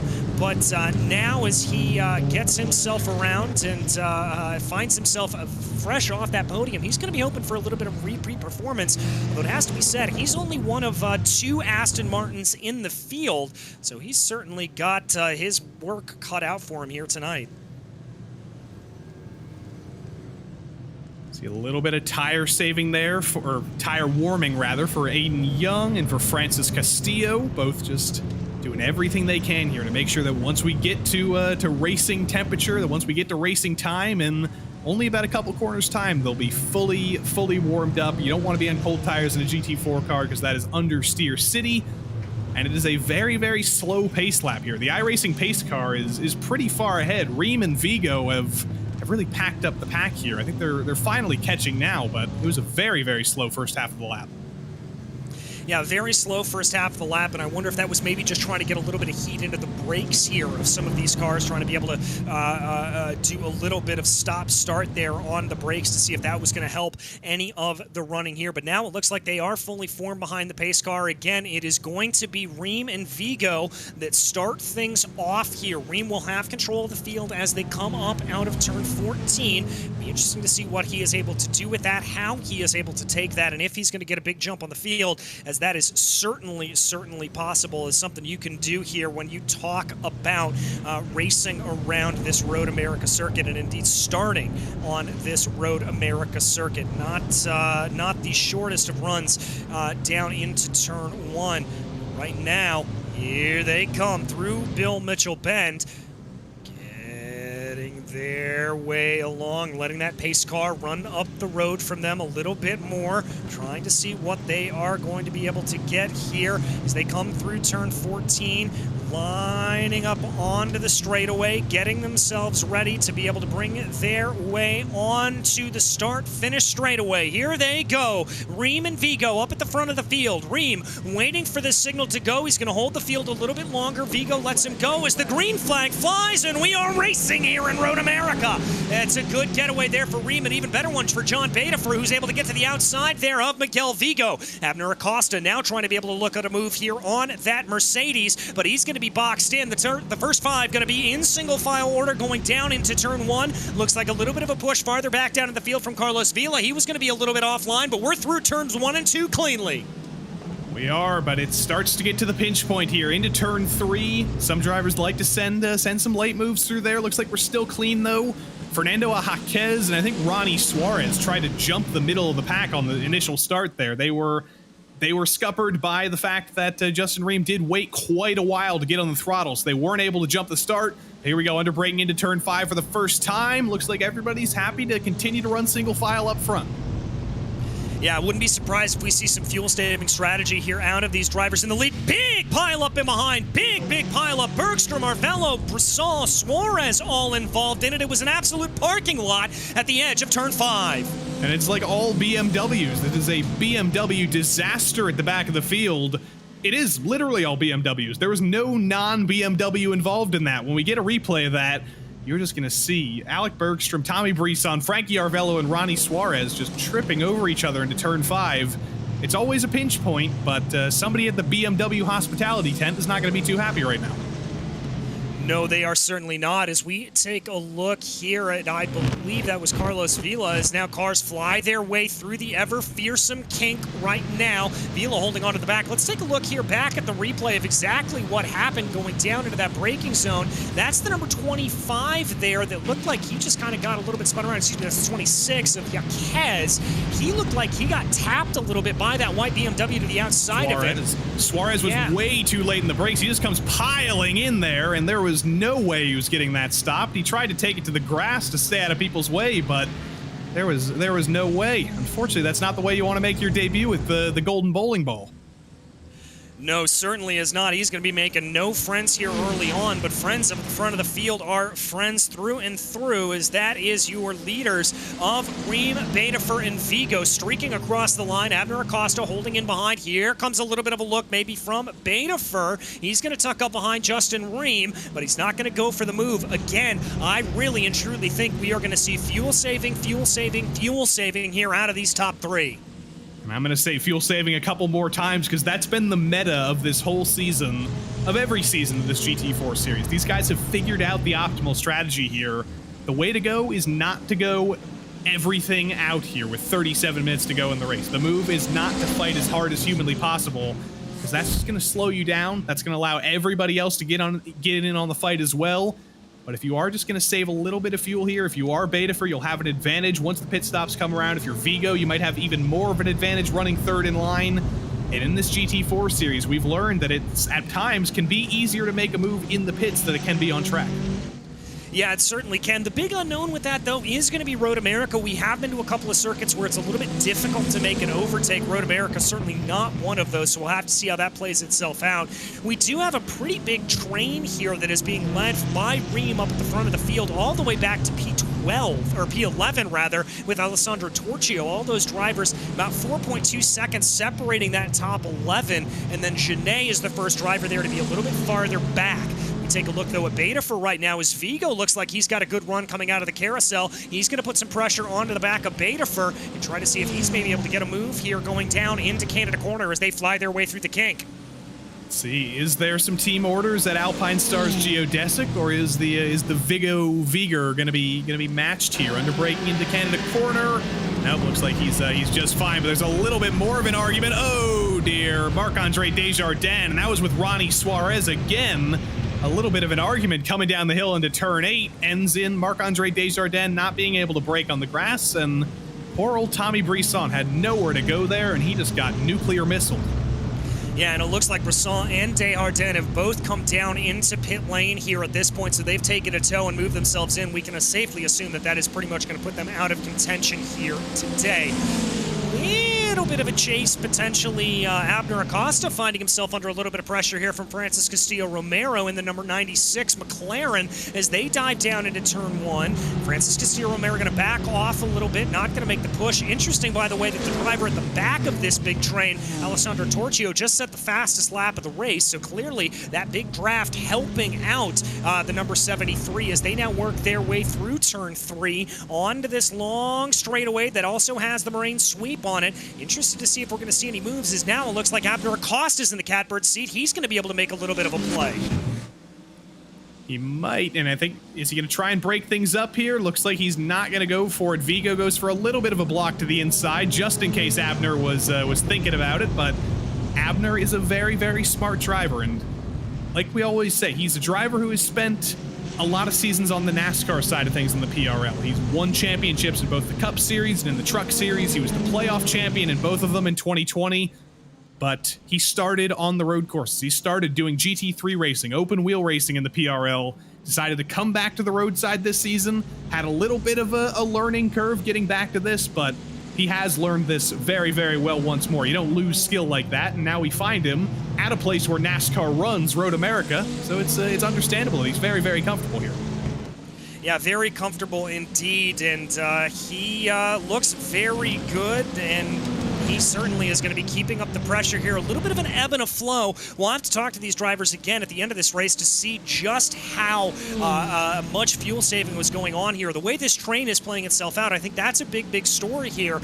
And just for those of you who are wondering, we should see the pit stop sequence open with about 20 to 10 minutes to go. That tends to be about the window. Looks like we've had a little bit of side-by-side farther back down in the field. That's Adam Brockway and Carlos Villa going side-by-side farther down. Villa there in a little bit of a problem, kicking out onto the grass. He's going to be able to make that move down to the inside of the final corner. And no contact there, and that is going to be Villa around and hard into the wall. Brockway was not giving up that position on the outside. Unfortunately, that's going to end with Carlos Villa heavy into the wall. Brockway keeps on going. Doesn't look like there's any damage on that car. But that was two drivers arguing for about half of the track, and unfortunately, it all comes to blows here in the final corner. Here it is. And you can't really put much blame on Brockway there. There was nowhere he could go. Villa just kept going and going and going, and eventually cleared himself across the nose of Brockway. Yeah, very much a misunderstanding there of drivers as they tried to be able to get themselves into the best position, and that's going to break things up a little bit. That gap in the train that we talked about is now from Aiden Young to Nicholas Riceputo. You can see it on your screen there. Aiden Young in that black and red Mercedes, Riceputo in the predominantly red Mercedes there behind him. That's about a 1.3 second gap as they run, and so that's going to give a little bit of breathing room here to the rest of the field. But for Ream, Betafer, Vigo, Acosta, Casillo, Romero, and Aiden Young, that's going to be a no mind. They're just going to keep pushing along here to the best as they can and trying to keep everybody else under a little bit of pressure in front of them and probably save that fuel. We're going to say it again. Save fuel. Save fuel. That's what all these guys' crew chiefs are telling them as well. That is your one job right now, is to save fuel and also make sure you don't lose the pack. That's also pretty important. You can't go too slow that you're going to lose the pack, but if you are one of these 6 drivers, soon to be potentially 7 or 8 or 9 drivers with Riceputo, May, and Torchio joining the fray, you just need to be saving fuel right now. You're going to get a lot of time once the pit stops come around, and then once we get past that pit cycle with 15, 12 minutes to go in the race, then everything's going to kick off just like it did at Sebring last time out. It might seem calm right now, but it does get crazy in the ending stages in these races. Yeah, it certainly will. Once the gloves come off, once we get over, and drivers are being very, very aggressive there onto the exit of Canada Corner. That could be another flashpoint there. Really, the fastest line out of that corner is taking as much speed and letting the car run as wide as possible, but you've got to be so careful about that. You pick up too much dirt on the edge of the corner, and that can throw you around. But look at this here, Joey. Justin Ream opening up an 0.8 of a second gap over John Betafer. It makes me think a little bit here that Ream has maybe hit his fuel numbers and he is in go, go, go, as he does not want to be held behind, and he is certainly thinking about the championship. And it was a very messy last couple of corners for Betafer. I don't know what happened, but he just made one mistake out of Canada Corner, and he was flailing a little bit trying to recover. Vigo was a good teammate. He just hung back, let his teammate get his bearings again. Costa wasn't able to pounce either. Romero wasn't able to pounce either, but that was just a very messy final sector for Betafer. I think he should be able to draft back up and get back into the clutches of his teammate, but you can't make many mistakes like that. Like I said, you can go as slow as you want to save a little bit of fuel, but the second you start going too slow and the second you start making mistakes, you're going to be out of the pack you're working so hard to stay in.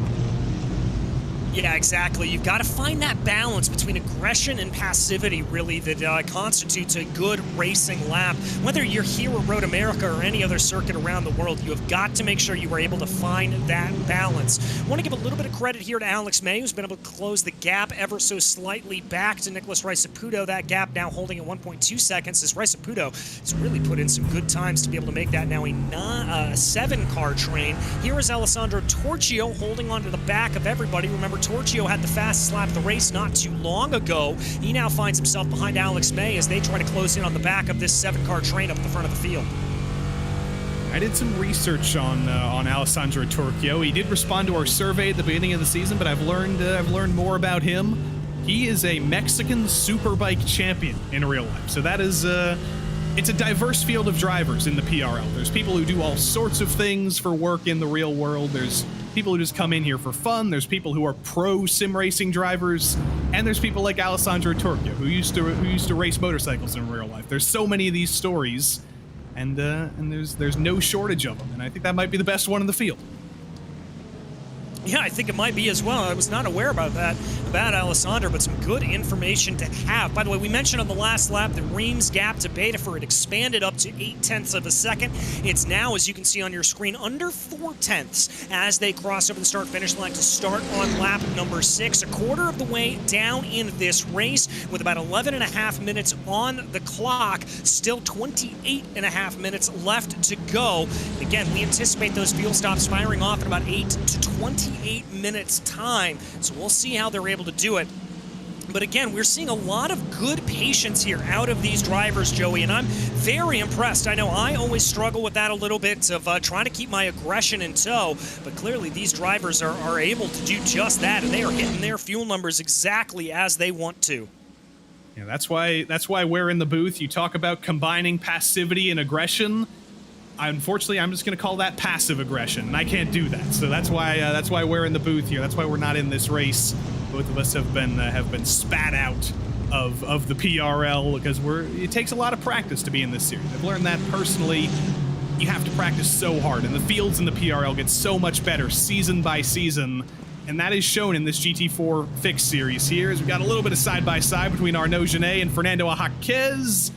Two of these drivers are they've been in the series for a couple of seasons. Genet for far longer, but Fernando Jaquez has gotten into a little bit of trouble so far today in this race. He's racing with the lead driver Stewart, though, so he may have to give him a little bit of a wider berth. You don't want to make Arnaud mad. No, he's gonna try anyway. Whoa, that was a little bit of a hairy run there for Jaquez. And they've got to watch out there. That's David Van Roy in the second Mercedes there behind them. And he certainly is going to be trying to make a little bit of a push here if he's able to, with it, especially as aggressive there as Fernando has been coming down through these corners. Now he's going to get a really nice slipstream here coming down through Kettle Bottoms as he works his way into Canada Corner. Immediately going defensive is Arnaud Genet. He knows that attack is coming down into Canada Corner, able to block it off, and Jaquez is going to have to stay behind for now.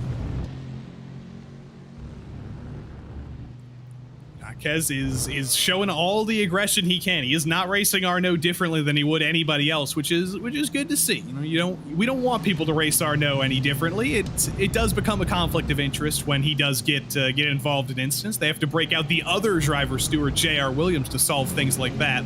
But that's one of the great things about the PRL as well. The guys who put it on, they're racing in the series as well. Jerome Berthiaume, Charles Sumner, everybody. They're all in the series they're putting on. That's a sign that they really care about it. As RaceSpotTV goes for a little, or rather Alex May goes for a little bit of groundskeeping to the outside of there, and he's not done yet because here comes Torchio to his inside. Torchio seeing that move, and he immediately tries to take it down to the inside, but that's not going to be done yet because now Adam Brockway also going to be looking in to try to take a little bit of a tow, as now Brockway is going to be side-by-side with Torchio. That is going to be Alex May up in front, giving a little bit of a draft there to the both of them. May trying to cover off the line as they go down to the braking zone for turn 5. The BMW of Brockway tries to sweep around the outside. Is he going to be able to do it? Yes, he is. That was some brilliant stuff there from the YS Sim Sports driver. The brakes on the BMW doing the most work ever there. That was incredible from Adam Brockway, and he used a little bit of the outside of the track there, but you can use it. There's an asphalt curb of sorts. There's some paved runoff, and you can take advantage of that to make the outside work in turn 5. He's gonna try and join the train as Alex May takes a little bit of a peek into turn 8. Not a real peek, just trying to scare Brockway a little bit. It's not gonna work though. He's gonna have to re-rack and try again coming into the Canada Corner after the kink. Yeah, maybe he will. I mean, he certainly looks like he's got the speed to be able to do it and try to be able to push his way around here, but they've got to be careful. They don't want to completely lose touch with this battle up in front of them, as Adam Brockway is, RaceSpotTV is only about 1.5 seconds behind, or ahead of Adam Brockway here at this point, so they won't be scrapping too much, but I'll tell you what, that's of no mind here to Alex May. He's going to look around the outside, goes down into the corner, not going to be able to get it done. Torchio has to get on the binders, maybe a little bit of front-to-rear contact there between the two.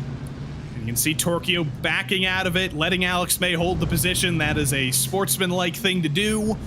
I don't think that was anything too dastardly from Torchio there. May was trying to go around the outside of Brockway. Both of them were trying to resolve things themselves there, and Torchio didn't quite have anywhere to go as we're 3 wide further ahead. Abner Acosta made a little bit of a mistake through the final sector, and here comes Aiden Young and his teammate Francis Castillo trying to resolve things while the geodesic drivers run away. They're going to be loving to see this in their rearview mirror. That is going to be Castillo Romero in the McLaren. Acosta sweeping around the outside of the Aston Martin to make that work, holding Aiden Young at bay in that Mercedes. But RaceSpotTV now getting interested as well as they dive down into turn 3. Young still continues to be offline. It looks like he's finally going to be able to get himself in the order that he wants to. But now here comes the draft into play. Young holding close behind Francis Castillo Romero. RaceSpotTV holding in behind as they get onto the loud pedal here. Coming down the long straightaway through the Moraine sweep. It looks like now the RaceSpotTV could have a little bit of a thought down to the inside. He's going to get on the binders, and they're going to somehow stay in line down through the corners. So I think we've got a little bit more side-by-side farther back, as that's going to be Alex May and Alessandro Torchio still duking it out. They're not done yet after their little bit of contact. I think they have resolved things now. Torchio has officially gotten by Alex May, but May is still there, coming through turn 7 here.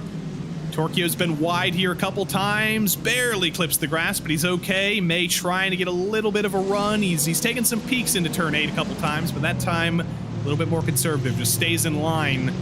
Up front here, though, Abner Acosta has been able to catch back up to the back of this geodesic train, and that tells me one thing, and that's that all 3 of these drivers up front are saving an absolute boatload of fuel. Acosta was like a second behind these guys after his little mistake, and the lap's not even over, and he's already caught them again. So they're absolutely saving some massive fuel here, and it's going to be great when the pit stop time comes. It's not so great right now because they've still got the whole rest of the field with them.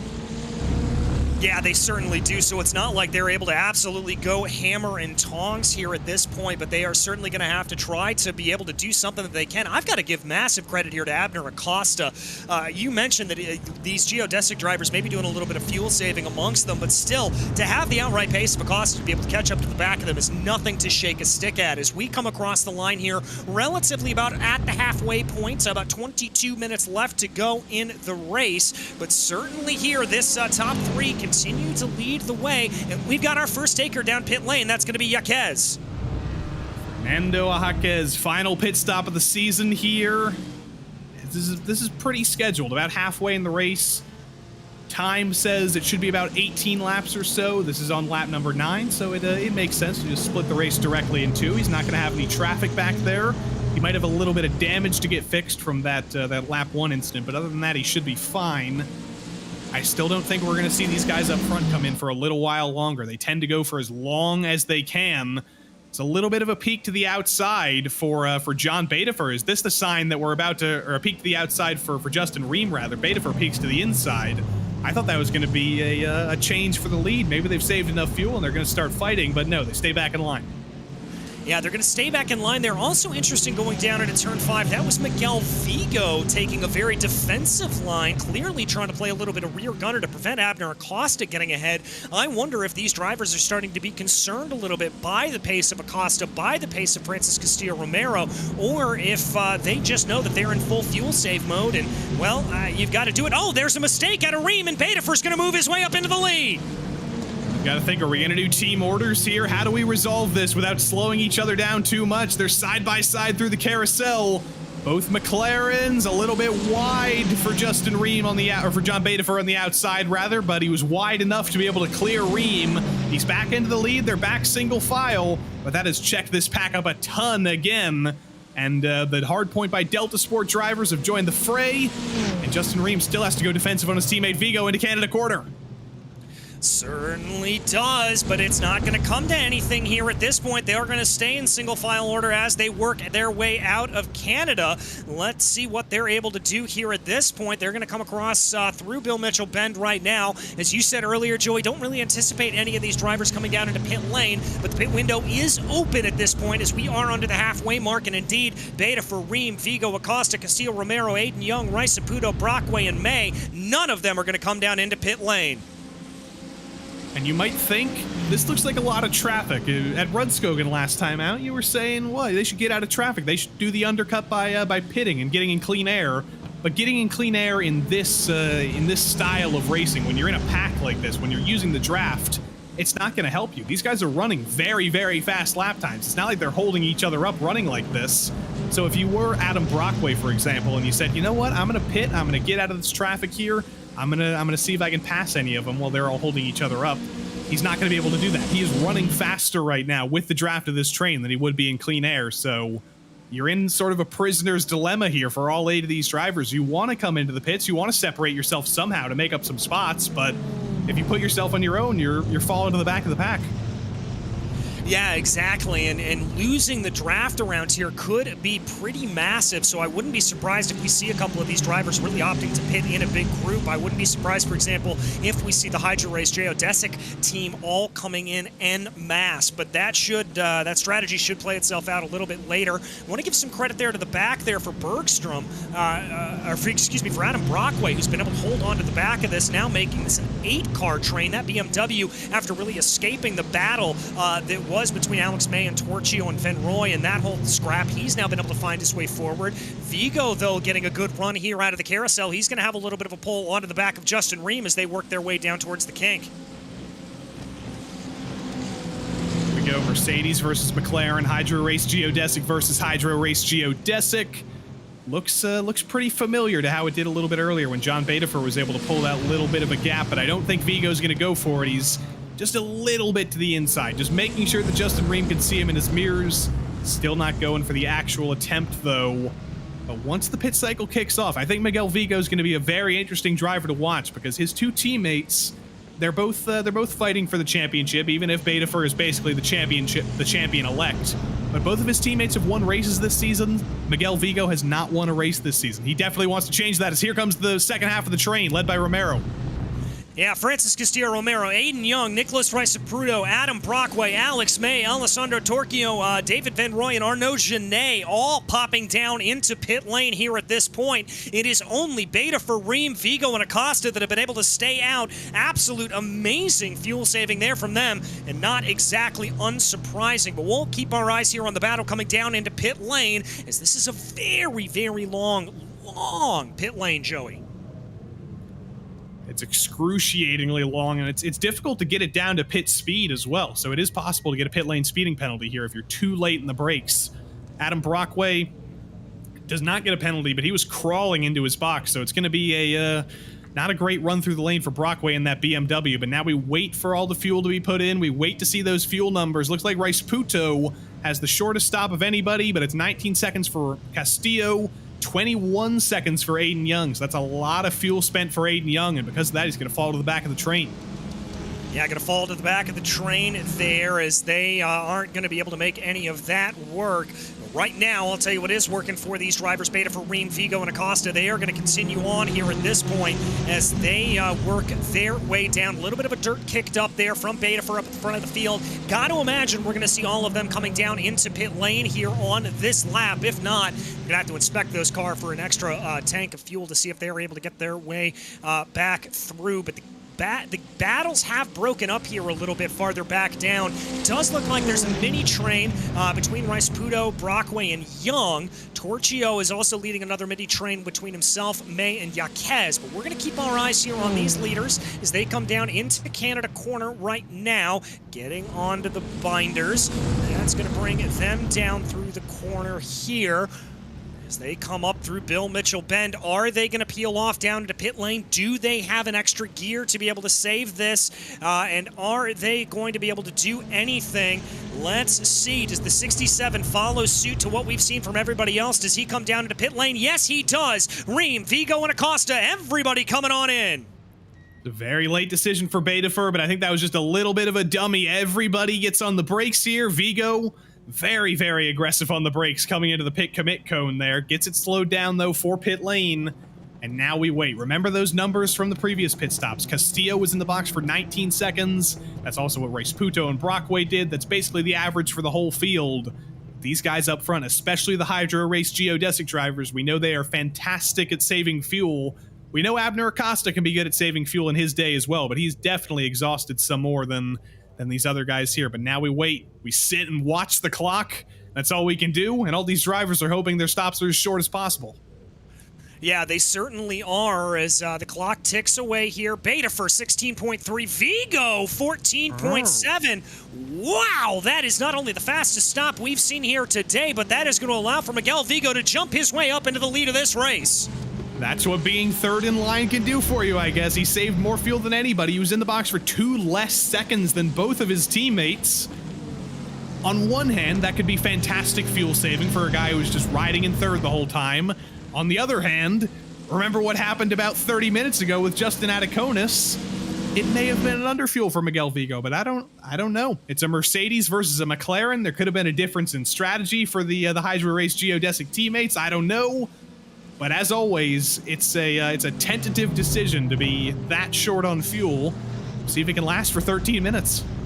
Yeah, we'll have to see indeed, and we'll have to see if at this point, this is where the gloves come off and team orders go out the window for these Hydro Race geodesic machines, as they do have Abner Acosta about a second behind them, but outside of that, Francis Castillo-Romero is a whopping 4.5 seconds behind, so they've got enough room here to play and to scrap around a little bit if they want to, but it's going to be Vigo leading the way over Betafur and Reem. Oh, that's the 427 of Aiden Young getting it wrong coming out of turn 8. We'll see if we can grab a replay of that. I think that may have been a little bit of a solo incident, as we've seen drivers take a little bit too much speed down through 8 and make that mistake many, many a time.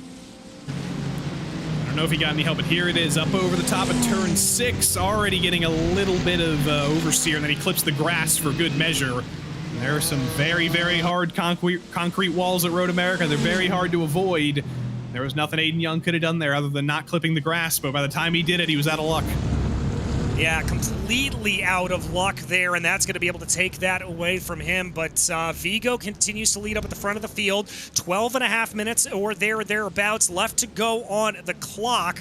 It looks like Reem is holding in behind Betafur here. He knows what he's got to do. Both of them know what they have to do. Reem has to win this race. Betafur just needs to finish 13th or above. So I've got to think if you're Betafur, if Reem makes a big move here in the next couple of laps, you're probably going to let him sort of go with it. You don't want to put up too much of a fight because you don't want to throw away any good points playing position. You don't want to be involved in a crash. You don't want to get Aiden Young and end up in the concrete wall, because that's one of those reasons why we talk about drivers in mathematical championship contention. If there is a crash, we have to know the numbers that come into that. But John Betafur does not want to be a number. He does not want to be a statistic. So he's going to make sure to give Justin Reem as wide of a berth as possible. And if Abner Acosta comes onto the scene as well, you can't count him out either, as there goes exactly what I was talking about. Justin Reem does peek to the inside of John Betafur, and now we'll see our words in action here. We'll see if they just switch around. Reem on the inside, Betafur on the outside. They look identical. That's confusing for us too. Doesn't look like team orders to me. They're going to keep battling this out, as there's a huge block for Betafur into turn 6.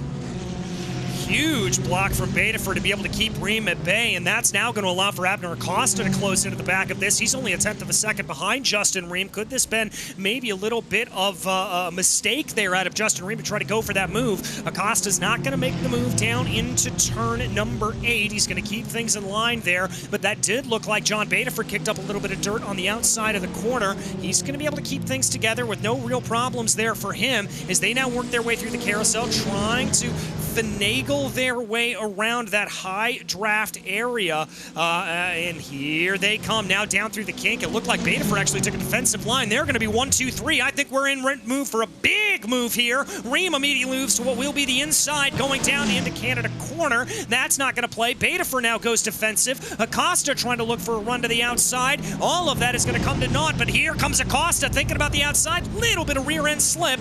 That's not enough. They're going to stay single file.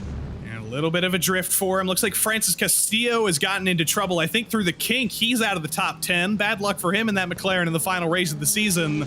But this is going to be critical here for Justin Ream. The exit of the final corner, he's got a great run, but you know Betafer is going to be defensive. You know he's going to take the inside to turn 1. Can Ream sweep around the outside? Can he use the draft to do his advantage in the first place? He's got to run. Here he comes. Here he comes. It's a tricky proposition to try to get this done down into turn 1, but is he going to be able to pull it off? He's going to look down to the inside. Betafer gives him just enough space to be able to make that work. Ream's going to try to carry on a little bit more, but he's going to fall back into line yet again. The opportunity just not fully presenting itself there for Justin Ream.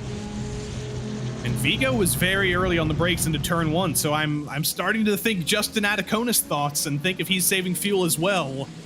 This is a very, very interesting battle. And I think Abner Acosta is thinking, if Vigo runs out of fuel, if Betafer and Ream come together, suddenly I've got my my first GT4 win. But first and foremost, Betafer and Ream still have to resolve things. Under braking into turn 5, Betafer on the inside, Ream on the outside. It switches back after, though. Here comes Ream up into turn 6 on the inside.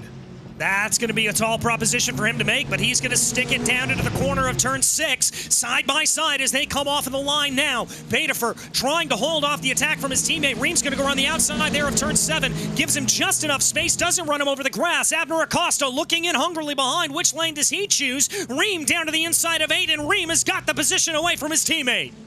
The only thing we can do is watch the ticker because these two cars look absolutely identical. We might need to talk to the Hydro Race Geodesic people for next season to get a little bit of differentiation here. Because when these two teammates are just throwing everything at each other, it's impossible to tell them apart. They're just glued together, and the battle's not over. Look for Betafer to take another shot into Canada corner. Yeah, I wouldn't be surprised if he's able to do that. Ream runs a little bit wide off at the kink. The gap holding at about 0.3 of a second here at this point. Is that going to be enough for Betafer to be able to close on in? It doesn't look like it here at this point, and they're going to stay single file right now. Meanwhile, up in front of the field, Justin Ream, after not having to go through the attack on those last couple of corners, finds himself only 0.6 of a second behind his teammate, Miguel Vigo. Vigo was almost a full second ahead just a couple of corners ago. I think that might be fuel saving. I think that is exactly what we're seeing here. We'll see into turn 1 if he does what he did on the last lap again and just lift very, very early. But suddenly, at the end of the season, the last couple of dying laps of the series, and we find ways to make this extremely interesting. And next season, things may get more interesting as well, because the fixed series this season has been very exciting, and last season as well. But for next season, the setups are going to be opened again. It'll become the GT4 Sprint Series again with open setups. That'll be very good for these big teams like Hydro Race Geodesic and for Precision Racing Esports. It'll be great for drivers who like to build their own setups next season. It certainly will, but with 7 minutes left on the clock in this season, we still have to sort out which of these 4 drivers are going to be taking the top step of the podium. Justin Ream with a mega run there on Miguel Vigo. He's going to poke his nose to the inside. Betafer's going to try to follow him down on into the braking zone for turn 5. Ream's going to be able to get the move done. Betafer is not. That looked like Vigo trying a little bit of a crossover there on the exit of turn 5, but Ream very effectively stopping the car at the apex, preventing that crossover, and Ream will now get back up to the lead of this race. I'm surprised that Vigo didn't try to defend to the inside to block that off, but maybe he knows that he still has a lot of fuel saving to do and there was no point holding it back, but that was an easy move for Justin Ream. We'll see if it's any easier or just as easy for Betafer here, or if Vigo is able to fight back through the carousel here. It's been McLaren versus McLaren in the Ream battle for so long, but suddenly he's got a Mercedes to play with. McLaren a little bit more nimble through the faster corners, so it's better through the carousel, but the Mercedes does have some good straight line speed. Off of the kink here, Vigo is closing, but does he have to lift and coast into the braking zone? Can he go full aggression here into Canada corner? Let's see if he's able to do it down into the corner right now. It doesn't look like he's going to be close enough to really try a move here at this point, and indeed he's going to back off, but oh, Vigo trying to go for a little bit of a crossover there at that point. They're going to be side by side coming up out of the corner. This is going to be a drag race into Bill Mitchell Bend. Here they go. Who's going to be able to hold this one out? They're allowing for Ream to scamper off into the distance. It looks like Vigo has got the inside line. He's going to be able to hold on to that. Betafer able to cover off and prevent Acosta from getting anything on him. That was a big dive into Canada corner for John Betafer. I'm surprised to see that level of aggression, but here he comes again to the inside of Vigo. Miguel Vigo seems like a lame duck right now. He is falling back and under braking into turn 1. We know he's probably going to do a little bit of lift and coasting here. He lifts before the braking zone even comes. Betafer's clear up into second. Now can Acosta go for 2 podiums 2 weeks in a row? Well, let's see if he's able to do it. He doesn't have all that much time left to be able to play itself out, but he could certainly be able to get that to go.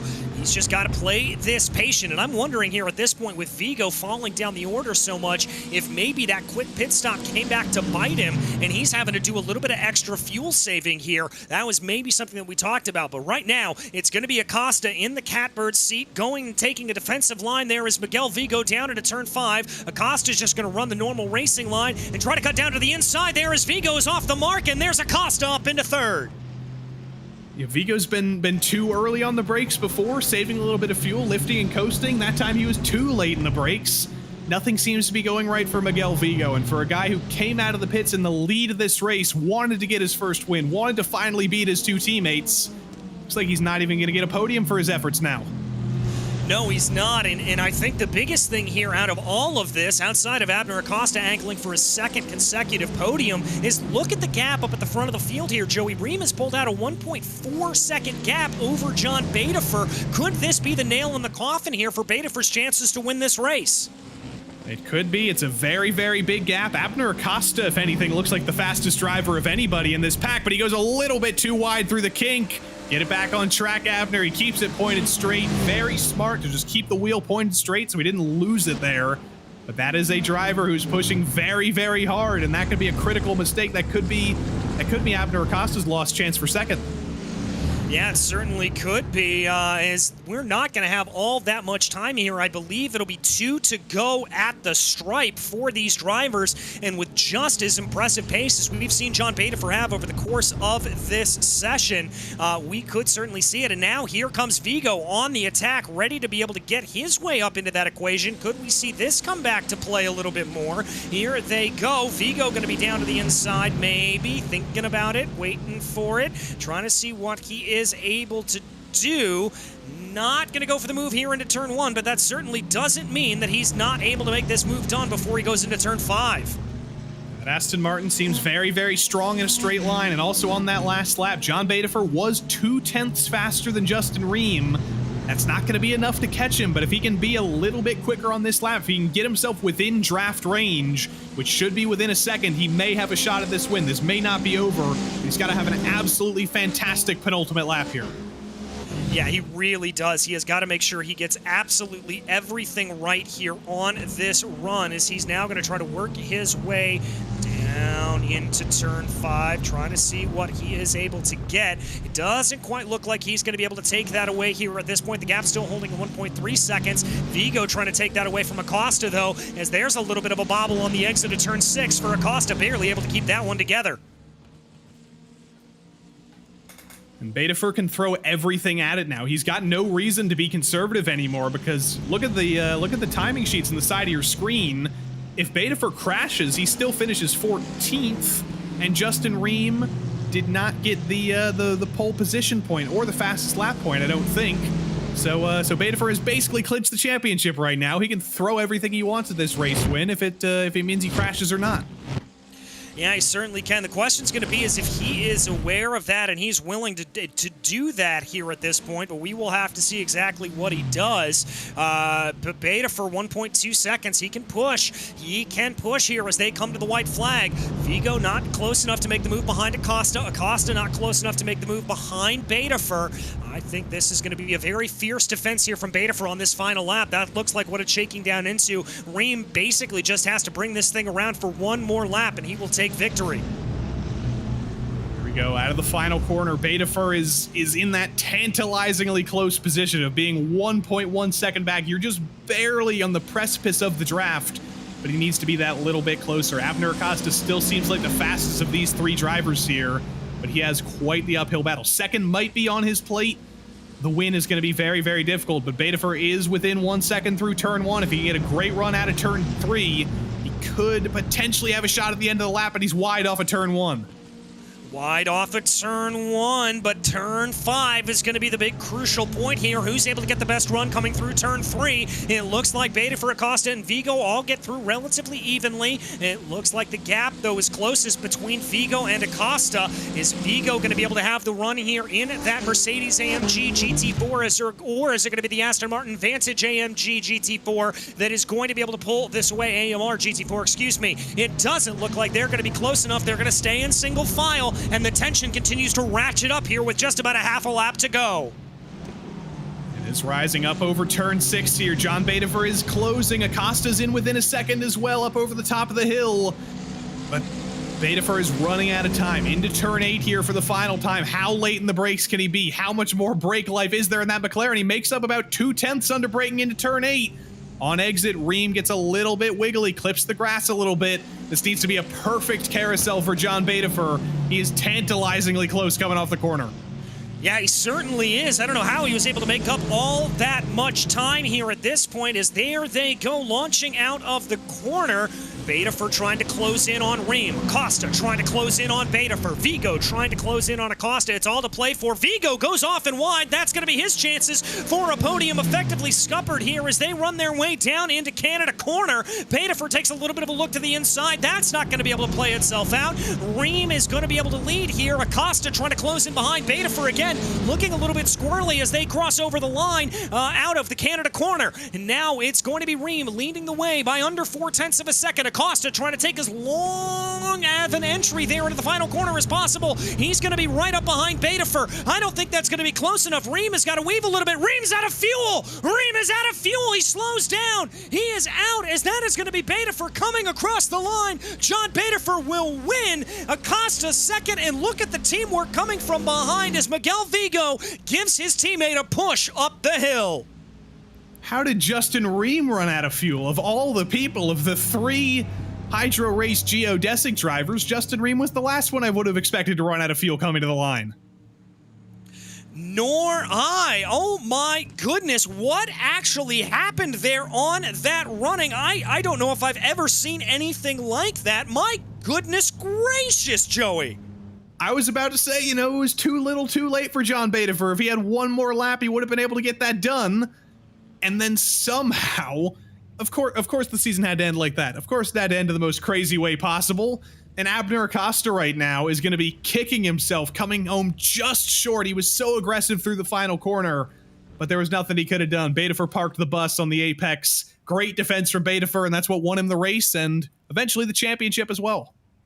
Yeah, it certainly did. And again, a commanding drive here from John Betafer to be able to take that. Just waiting for a couple of more drivers here to finish up, as it looks like Ronnie Suarez is going to be the last driver to cross over the start-finish line. He will finish 14th on the day in P30. But my goodness gracious, and that does mean, folks, that it will be John Betafer who is crowned your champion here at season end. Let's go ahead and run you through the final finishing order here tonight, as it does look like everybody has pitted here, or has come across the stripe here as they go. It was Betafer taking the win over Acosta. Justin Ream tragically falling out of that top position, running out of fuel out of the final corner. Then Miguel Vigo in 4th with a great bit of teammatesmanship there to be able to push him across the line. Saputo, Brockway, Torchio, Janae, Arvello, and Mignon round out your top 10. Then it was Bergstrom, Bonilla, Yaquez, and Suarez rounding out the drivers that were finished here today. It was David Van Roy, Francis Castillo, Romero, Aiden Young, Alex May, Carlos Villa, Tommy Brisson, and Marc-Andre Desjardins, all rounding out your finishing order, the last couple of them not having the best run. But Joey, as you said, I can't think of a better way to end the season. High drama here at Road America.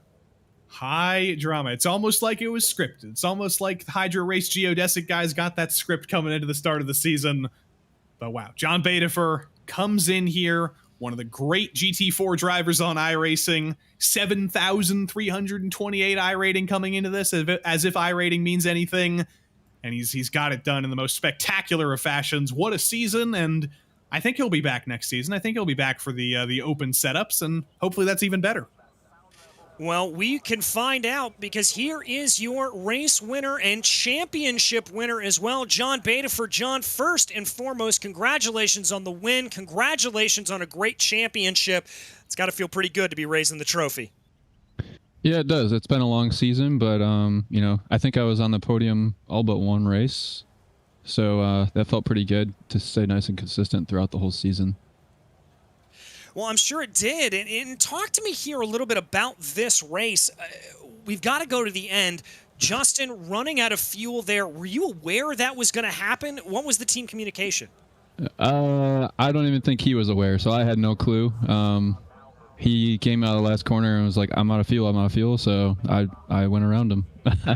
Yeah, it was just a close calculation for everyone, so yep. Well, as we look ahead to next season, and is the GT4 Sprint Series coming into play, and we're going to have open setups, are we going to see a Hydra Race Geodesic team back in the fold? I think there will be at least one participant. There's a lot of us doing another league that's going to be starting on RaceSpot pretty soon, so on Monday nights. So I think Justin's still planning to race, but I think a lot of us are there's another series that's going to be on, so won't be able to do both. I wish I could, but because this has been a great series, a lot of fun, a lot of good racing with my teammates and along with Manuel when he was showing up, and all the other guys in the league too. Well, I can tell you I've absolutely loved being able to put it on and to be able to watch you guys work your way around. John, who do you like to thank for the series and for the championship? Yeah, I want to thank PRL for putting the league on. Like I said, it's a lot of fun, a lot of good competition, a lot of camaraderie between all the teams and the drivers. I want to thank you guys for the broadcasts, and then I want to thank Hydra Race USA. They do some great water bottles that you can get online, and then GSI, and then all the guys at the team. Well, John, thank you so much. Congratulations again, and we'll see you on down the road. Sounds good. Thank you. All right, that was John Betaford, your series champion and victor here tonight. And Joey, it looks like you've been able to catch up with P2 Abner Acosta. Indeed, I have Abner Acosta.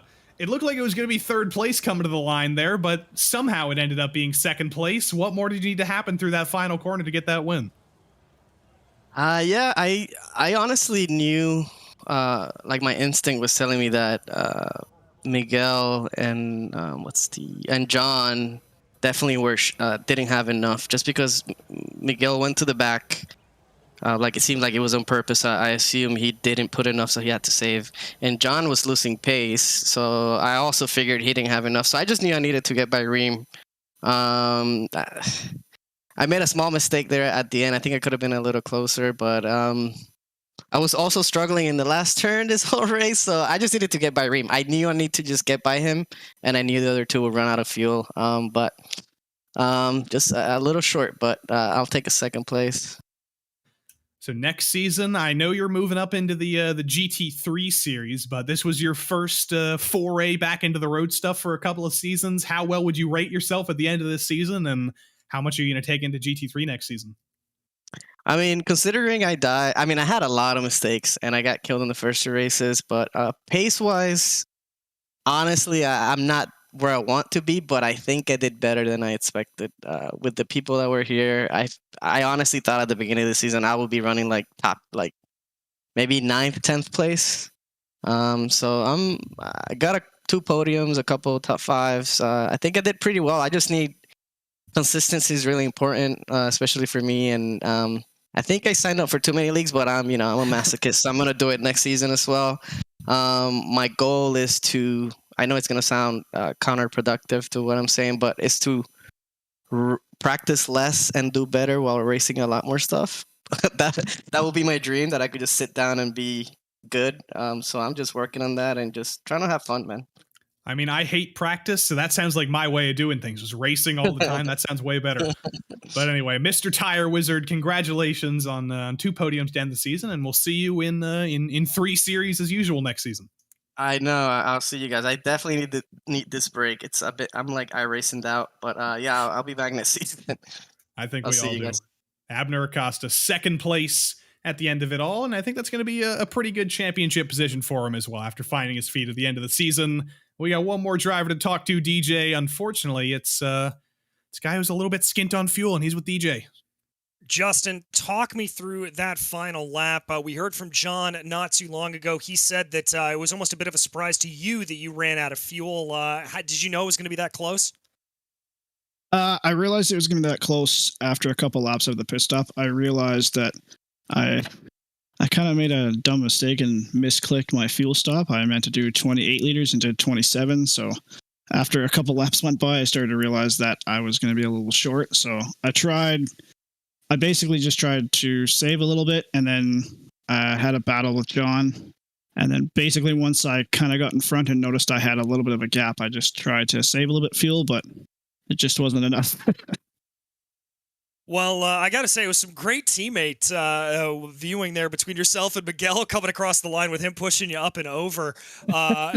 It made me laugh a little bit on the broadcast. I'm not going to lie. It was a great moment. Yeah, we were laughing too, so it was pretty funny. Well, I want to turn the same question that I turned to John. We know that this series is going to be changing a little bit next year. Open setup here for next season. Are you going to be back? Or John mentioned that some of the Hydro Race geodesic teams going to be competing in another championship. Are you going to be in that other championship, or are we going to see you again? No, I'm gonna come back and do the PRL GT4 series. It's a lot of fun, and I enjoy the open setup as well. So I might try a different car as well. So it's a good season, and it's a good series, and it's lots of fun.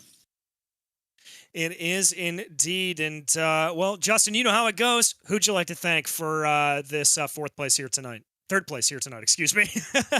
It's all good. I'd like to thank Hydro Race for coming on as a sponsor this year. I'd like to thank PRL for putting on the league, and then also you guys for the broadcast. Well, I'll tell you, when you guys put on a race that good, it is our absolute pleasure. Justin, thank you and congratulations again. Take care. That was Justin Ream, your third place finisher here tonight. And folks, that's about going to wrap up our coverage here tonight for not only tonight's racing action, but indeed for this season of the Precision Racing League. It has been a real treat to be able to bring you what has been one of our best championships here on RaceSpotTV. And we thank you so very much for joining us here on RaceSpot to watch all of it. We will be back in a couple of weeks' time. Make sure you stay tuned to the YouTube channel to be able to check out on that and check out RaceSpot's social media as well. But in the meantime, on behalf of myself, DJ Clark, as well as my commentating partner here in the booth, Joey Tebben, and our director and producer, Hugo Luis, behind the scenes, it has been an absolute pleasure to bring you the racing action for this entire season. And until we see you on the track,